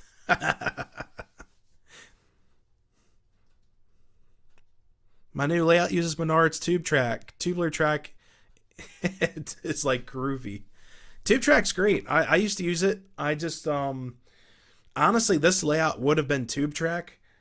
One of my friends reached out to me and were like, "Hey, I got all this MTH track. Do you want to buy it off of me?" And I was like, "Yes, I'll buy it from you." So I got all this track on this layout for like $400 plus. Plus, I've got a whole stockpile of other track that came in that bundle. I probably have about 20 more switches. It was definitely worth the value in track. I've got like 3-foot section straight pieces and all kinds of stuff I didn't even use on this track plan. $20 a car. Menards is great. Did get a wonky one, but I swapped out the trucks for Lionel Williams ones. That happens here and there. 1/4-inch foam under the trailer you need. It kills the sound and you can ballast over it and all that stuff. I actually I ballasted my tube. It looked really good. It's just this MTH stuff, like I said, I had the opportunity to buy it, and honestly, this layout would have been tube track if I wasn't offered up on that deal for that track. So I'm gonna switch out locomotives really quick. I'll probably pull up the GP30. We'll get that rolling, so we can run some. Well, actually, what else do we have?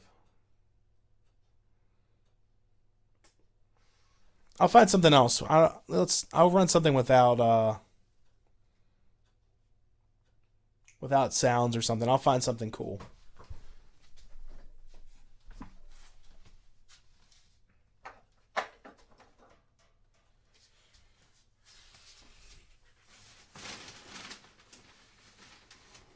What do we got?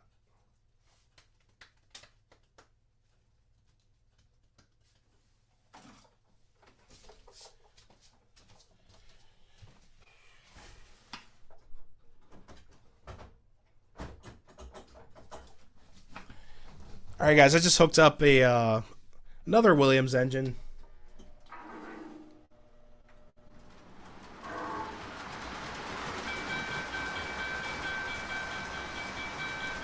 There we go. I got the BL2 hooked up.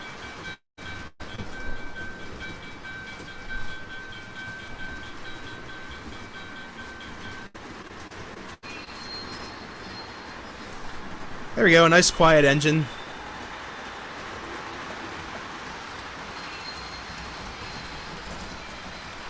And she's pulling this pretty well. And we got a train on virtual railfan. Yeah, finally a mixed freight. Look at that.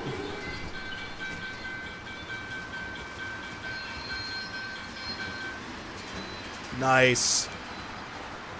We got a couple cool comments coming in. You think Menards will ever make switches? So, Matthew, that's a great question. Honestly,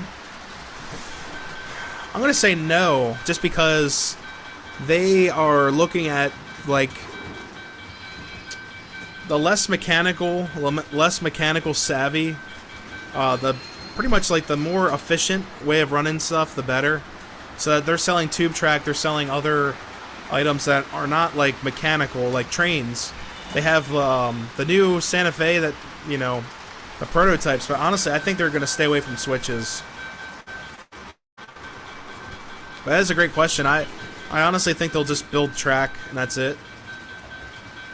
And then as soon as, honestly, when they start building switches and stuff like that, they might run into an issue with patents and stuff like that because of Lionel. I think it's just kind of a dangerous ground. But honestly, I could see them getting in trouble if they make switches and Lionel's like, whoa, those are our switches. Like, what are you doing? About to see.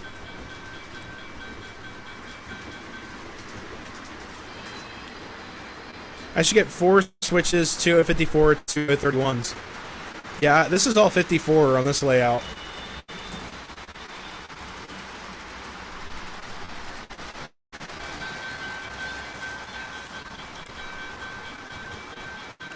I think I'm going to get Gargraves. I'm thinking about going with Gargraves. I like the look of the track and the ties and all that. Yeah, they're great. That's a great track system. A lot of high railers use Gargraves or Atlas. But Gargraves is awesome. I just,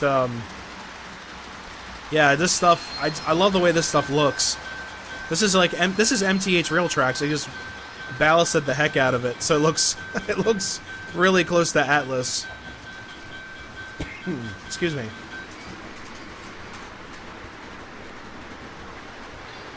Let's see, Bunks Trains. Welcome, welcome. Congrats on the Turbine. I'm working on a video about history plus feature of the Lionel Turbine. Hope to be done this week. Hey, thank you so much for stopping in.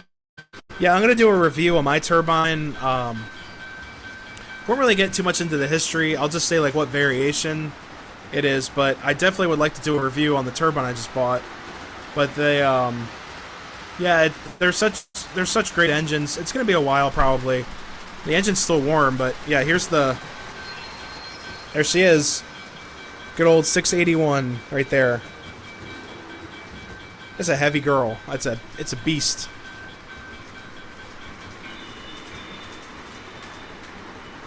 Just watching Bill B's video. He got a Lionel Southern freight set. Beautiful GP7. Nice. The green screen. Green scheme. There we go. G-Man 29, welcome, welcome. What type of derrick is that? This is actually just the water tower. There you go. It's just the water bubble tower. And at the top, it's got the Lionel beacon.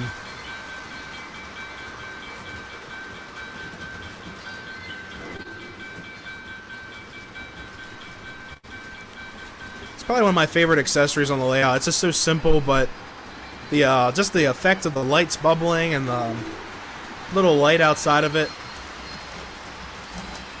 And then with this water tower, I actually countersunk the base. It's got a plastic base on it that sticks up. I cut the foam around the base, countersunk it in, and then put scenery all around it. So it looks like it's nice and level with the land. I have two FEC BL2s, MTH Proto 3. Oh man, those are great. I sold an FEC BL2 recently. It was Williams. I just actually no, was it a FEC? Yeah, it was FEC. Run run 027 tubular myself. Nothing wrong with the new stuff. Yeah, old school is always the best school. It's good stuff.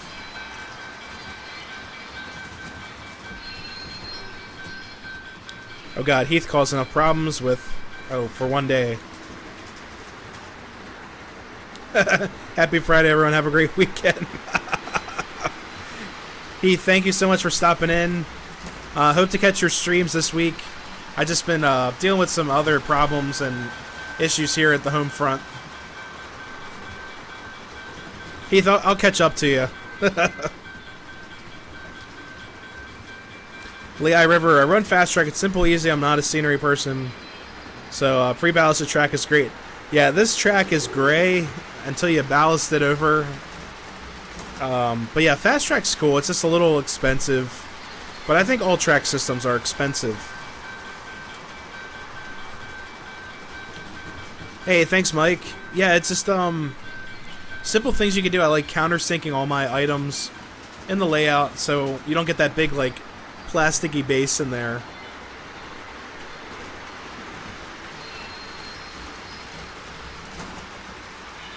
Oh wow, T-rail track. There you go.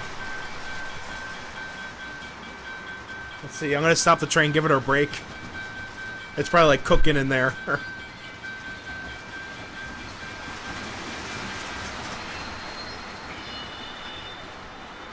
Let's see. There we go. Bring around the mountain. So yeah, T-rail track, guys. So from my understanding, T-rail track is like tube track, but actually it might be solid rail track. you actually have to use a fish plate and bolts to bolt it all together. So your fish plates, your flanges, rail follows in, you bolt the track together, and I've only seen T-rail track like maybe twice in my lifetime. So Lionel came out with T-rail track to be more like scale prototypical, and there was an old Lionel video set. It came out in the 90s, maybe late 80s, and it was called like Lionel Toy Trains. It was a 3-box set of video cassettes, and there was a gentleman on there who had a T-rail layout. He ran all pre and post war, and that was just absolutely amazing. That's the only time I've ever seen it work or run. Last time I was at a train show. Oh god, a couple years ago, and this guy had a box of T-rail track with like 72 switches for it, and it was just spectacular. He had all the parts and bags and stuff. So this is easy. You just snap it together. Think of this: each rail you actually have to screw in the fish plates. It's nuts. But yeah, Matthew, unfortunately, I don't think Lionel's gonna. They don't want to go backwards. Like, I don't think they would. I don't think they would go back and do something that cool. Honestly, I think a lot of guys would buy it. But I don't know.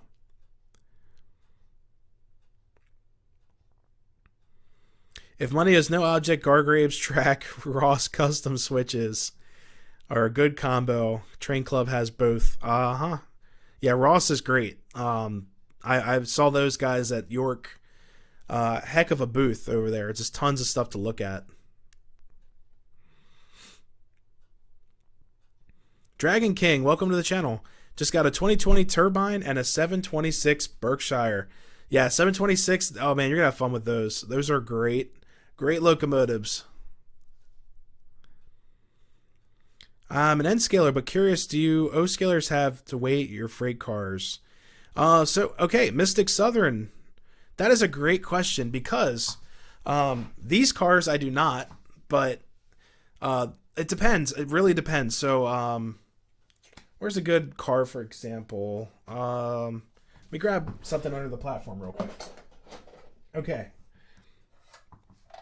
So this is what we call an MPC car. It's 027, and these are good for like up to 031 curves, which are pretty tight. But these cars are very light. The base is metal. The trucks are plastic. So sometimes guys will add weights to these lighter cars. But if you get something like this car right here, this has die-cast trucks, metal frame underneath. I don't want to tip it out. This is an ice car. Some metal components. You don't have to weigh them down. But sometimes guys, if they're running like longer trains, they will put like little fishing weights in lighter cars. And some of the Weaver, I got a whole stack of Weaver cars back there. Weaver cars are pretty light sometimes, so guys will add like steel plates on the inside or like little lead plates to weigh them down as well. Someone actually did that to one of my REA Express cars that's in the station right now. But it really depends. But yes, I have seen weights in cars, and if you have die-cast cars like I'll show you. So really quick, like these die-cast cars, you really don't have to do that with. They are so heavy. These cars probably weigh about 1.5 pounds a piece, maybe 2 pounds a pop. But yeah, like the lighter cars in the back, people will add some weight to them. But that is a great question. Radar Diddy, thank you so much for coming in. Have a great week as well, and stay safe. Yes, thank you so much. Let's see. I was able to get a 682 to pull 30 cars. Crazy puller. Nice. Now, what era cars? Are they like MPCs or post-war cars? Those post-war cars are very, very heavy.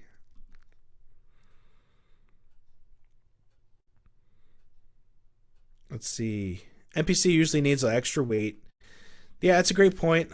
Depends on which MPC cars you have. Like if it's like a Suzy Q, like my Suzy Q car.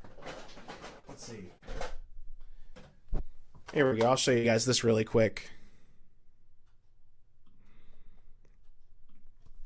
So like this car is a scale Suzy Q with the die-cast trucks. It's got enough weight to it. Honestly, this car's fine. But like I said, with like, well, I'll just set it over there. Some cars like this, like plastic guy right here, yeah, you might need some weight in there. But I just bought a bunch of overstamp cars. They are very heavy, and I think it's because of die-cast trucks. NPC era, they started skimping out on some of the trucks for the 031, 027 stuff. So yeah, you might need a little bit of weight.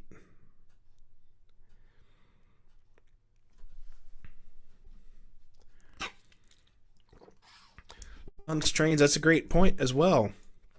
I don't add weights to my cars, but I do weigh them and put the lighter cars in the back. So that is a great point. So the contest I'm running tonight, I'm actually running all the heavy scale monster cars up front, and then the lighter the cars, you put them in the back, so you don't get a string line effect or a derailment, which is basically, think of a string that's pulling to the path of least resistance. So your heavy cars up front, lighter cars in the back, it'll kind of prevent that from happening. You put the lighter cars up front, the heavy ones in the back, it's going to want to pull across like that. Think if you're on a curve, lighter cars back here, heavy cars up here, it's going to want to pull towards the heavy cars. So, or pull towards the power source. It's they call it a string line effect. A lot of railroads still haven't found that out yet because they derail all the time. But yeah, you have to weigh you have to add weight to every car. It's crazy.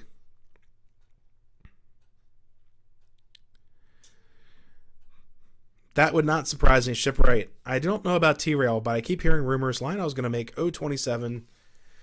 Yeah, I could see that. And they're losing money to Menards. So I'm not surprised. Use wheel weights for the HO and N scale cars. Don't need them for the O scale. George, thank you so much for coming in. Have a great week. Sorry I'm behind on comments a little bit. But thank you so much for stopping in. An N scaler as well. Have GOHO, but N is great. Yeah, N scale. I have N scale stuff. I will do a run. I will do a Monday run day on the N scale stuff. Once I get, I'm basically getting another N scale collection in my possession, so we'll have to see how it pans up. But if and when that arrives, I will do a Monday run day, maybe an unboxing run day on the collection of that stuff. So we'll have to see how that goes.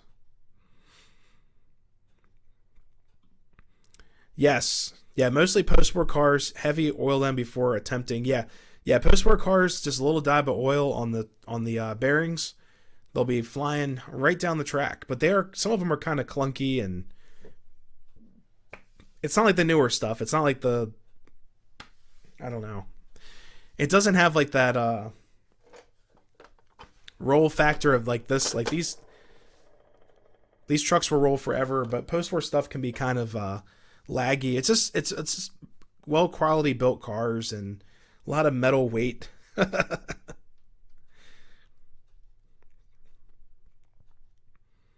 gotta catch up on comments here. Stringline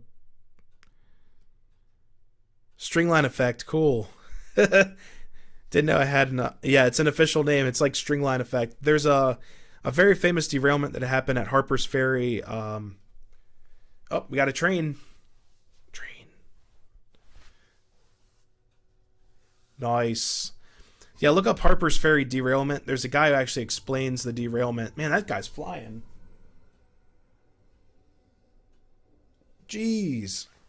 It's an auto rack train. Totally flying by.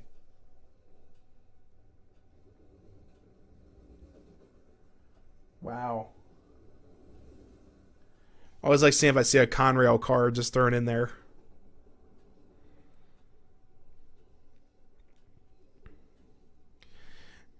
Yeah, Lehigh Valley, I understand that, but a lot of derailments have happened just because of empty cars, we call them empties, being at the front of the train, and then the back is a lot of weight, it just pulls the train across.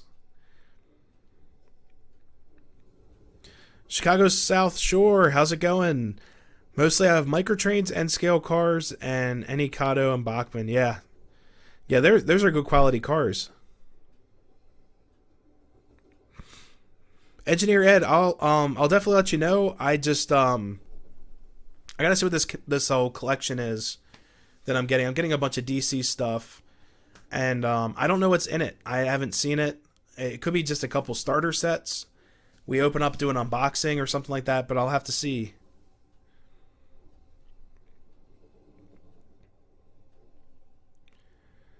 All right, which webcam is on the TV behind you? This is La Plata, and it's going strong. Like there's tons of trains here. I love it. Horseshoe Curve is down for the count. They got to send someone up the 212 steps. I don't know what it was. Shipwright, occasionally have to wait to an engine for pulling adhesion, but the engine in question are okay. Clockwork powered. Yep. Yeah, I totally understand that.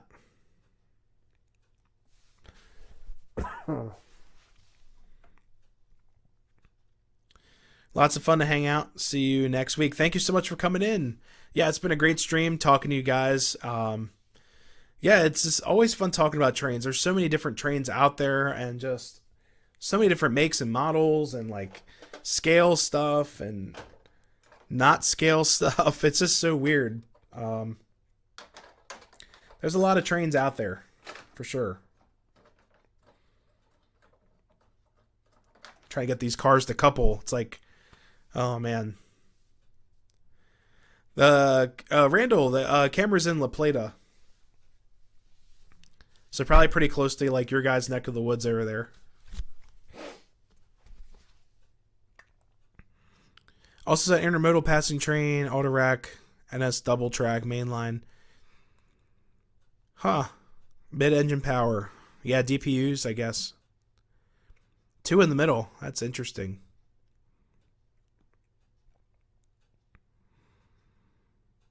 Let's see. La Plata, Randall. Yeah. Digital media at school since doing digital design. I've been. Oh, cool. Weather resistant O scale box card. That'd be really cool. Yeah, I know. Ooh, just dripped water all over my face. I know Henning's Trains has a loop of Atlas track outside, and I think they used to run trains outside in the front of the store. I thought that was just really cool. Checking out Kato Unitrack. Oh, the Unitracks. Those are awesome too. Kato, I call it either one. But Unitrack is great. That's what a lot of my friends use, and my loop of track downstairs is Kato. 3.5 hours. Oh wow, north. Jeez. Well, that's like Horseshoe Curve is like 3 hours ish away from me. Like, I think Horseshoe Curve is like that way. It would work, but the price would be crazy. Chicago South Shore. Just make it out of plastic. There you go. Like 2-rail. Here's a good way to do that. Look at 2-rail O scale. A lot of their trucks and things are all plastic. But look at 2-rail O scale cars. Get an idea from that. But those cars are expensive for the most part. But I have one 2-rail O scale car. I'll show you guys really quick. Well, actually, it's hidden. It's in the engine shed. It's my sand car. It's my Penske sand car.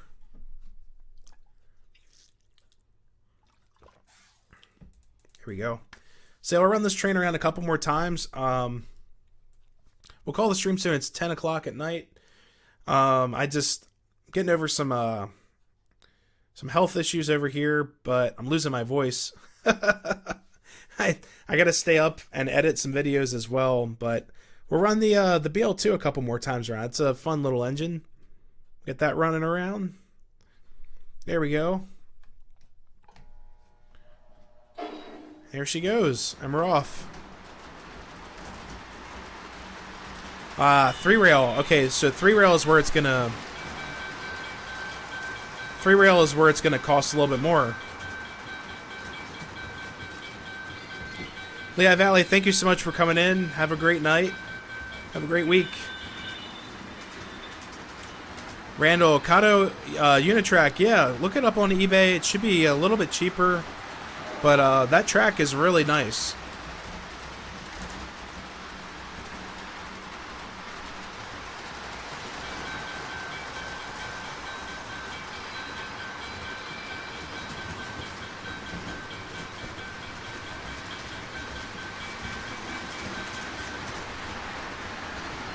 Hey, Engineer Ed, thank you so much for coming in. Have a great night.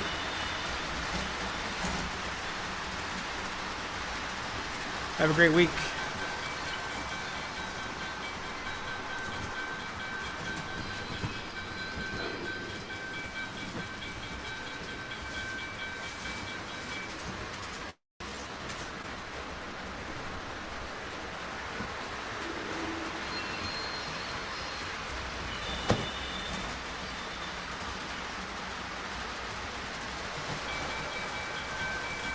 There we go. Get the town view.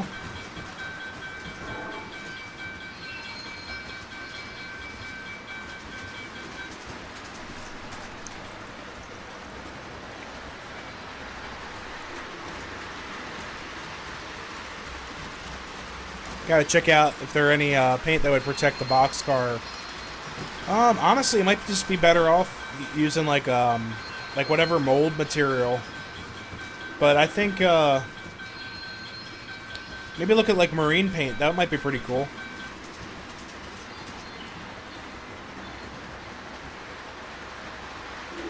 Oh, from hail. Oh man, I don't know anything that would protect train cars from ice from the sky. That'd be pretty intense. Shipwright, thank you so much for stopping in. Always fun talking with you guys. But have a great night. Hopefully see you next week.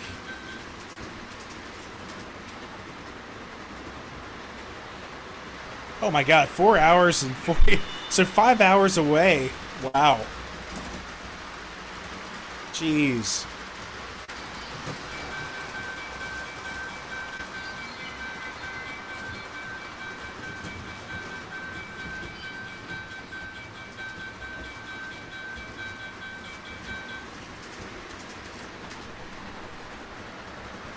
Yeah, guys, I apologize for that. I'm actually kind of losing my voice, and it's been an interesting week.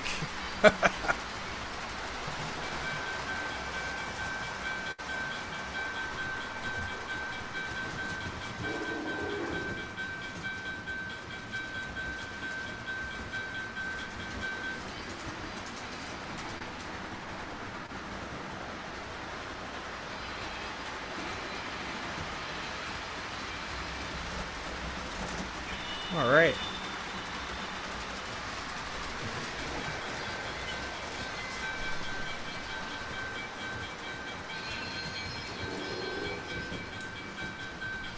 See if the smoking diner will actually work tonight.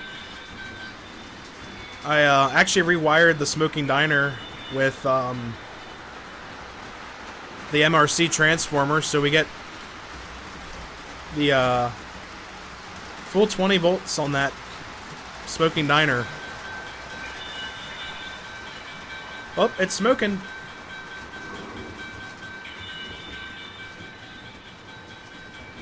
I think we did it. So guys, at the smoking diner, bring it a little bit closer here. There we go. Yes, the alien is still in the shed. Yes. Yeah, DV Tech, thank you so much for those trackside sheds. I have a couple more I gotta place, but they are so cool. So guys, with the smoking diner, I found out that the wires were actually pulled out from underneath, and it probably happened during the 24-hour live stream when I was underneath the platform, but the diner was not getting enough power to smoke, so I ended up tearing out the diner, drilling a huge hole underneath the platform, and then tearing up the diner and actually redoing all the scenery. So all the scenery you guys are seeing around the diner is all new. And then I hooked up LEDs. I took out the original Lionel bulbs, and then just did LEDs, and then hooked it up to a 20-volt transformer. So we get the little bit of smoke coming out of there. Let's see.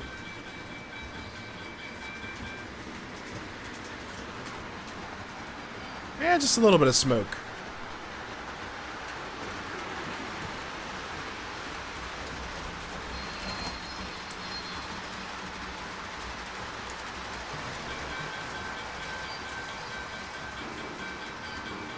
Yeah, it's a pretty cool accessory.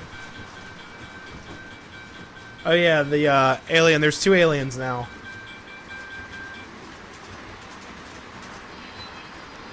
There you go. Now there's 2 of them.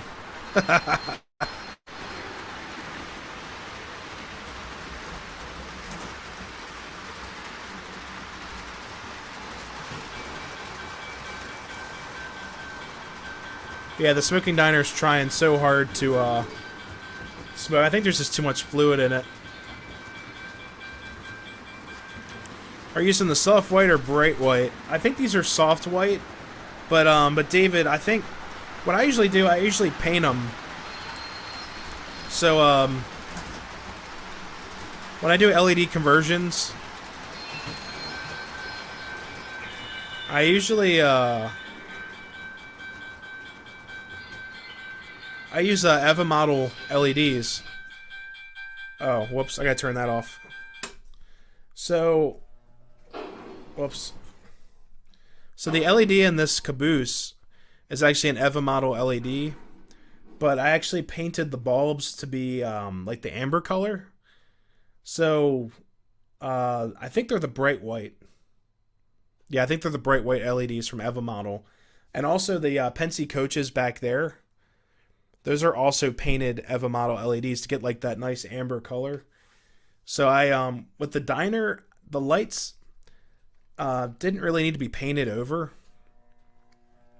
So I left them all white, especially the street lamps. They're kind of harsh, but those are also LEDs.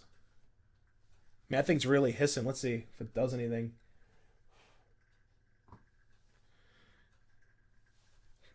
Thing's making a racket. There it goes. Look at that.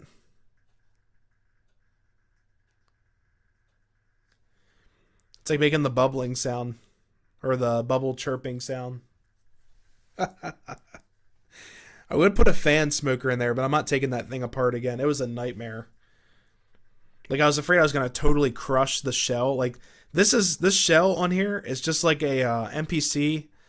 What do you call it? MPC coach. Oh, train's coming.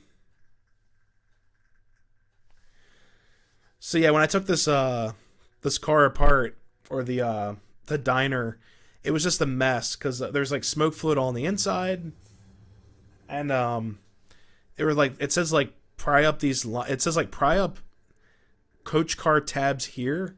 And I was totally afraid I was going to break this car. But the plastic on top just snaps to the red frame. John smells bacon. Let's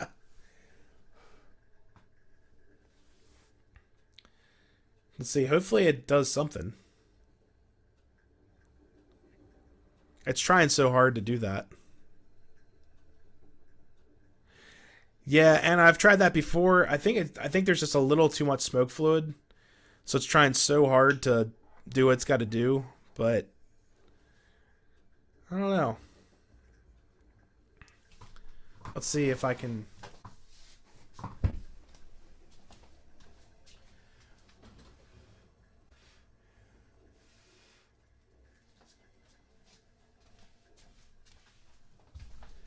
Yeah, I just think there's too much smoke fluid in there. It'll burn out or evaporate, but I'll just leave it on for a while. Let it do its thing. But yeah, this is a great, like, yeah, it's like the gurgling sound. Yeah, Slag Cat, exactly. Just like the smoking cabooses, it just does this like gargling sound. Oh man, it is coming out with a cool effect. I mean, it is. It technically is smoking. Uh, but yeah, I'm so glad I was able to at least rewire it and then give it some more power. No, Dave, it's all it's a suit smoker. Oh, there we go. Right there looks just right. I know it's like a whisper smoke or wisp, but I don't know. It's just a lot of fun. I mean, these accessories are really cool. I got this one for like 30 bucks on eBay. It's called the Chat and Chew Diner. Originally on eBay, I saw them go for like 150 bucks, and I was like, "What are you like? What?" Yeah, using the 143 scale cars. Yeah, it's funny. Yeah, I need like a fan just blow. Like this is a little bit too much smoke fluid, but it'll eventually cook itself out. And I got it hooked up to a switch right here. I've got a wire into my console box. But anyways, guys, I'm gonna call the stream. I've got to get downstairs, eat dinner, and then take some like cough syrup or something. My throat's killing me. It's just it's been a heck of a week. But yeah, I want to thank you all so much for coming out to the stream, and it's been a great time hanging out with you guys. And hopefully, y'all have a great week. And just keep an eye out for a lot of content videos. I'll have at least 2 videos out this week. One of the train show layouts, and then the other will be the train show haul for sure. I mean, you guys already saw the best of the train show haul. So this guy right here, but it's gonna be awesome. Hey, thank you so much, David. Oh, now it's really smoking. There we go. But yeah, guys, I'm gonna call it here. Thank you so much. If any of you guys watching are new to the channel, always consider subscribing. Make sure you guys have the bell notifications on so you don't miss videos and content that comes out weekly. And until next time, everyone, happy railroading. I'll see you next time. See you guys. Hey, thank you so much, Trish. See you guys.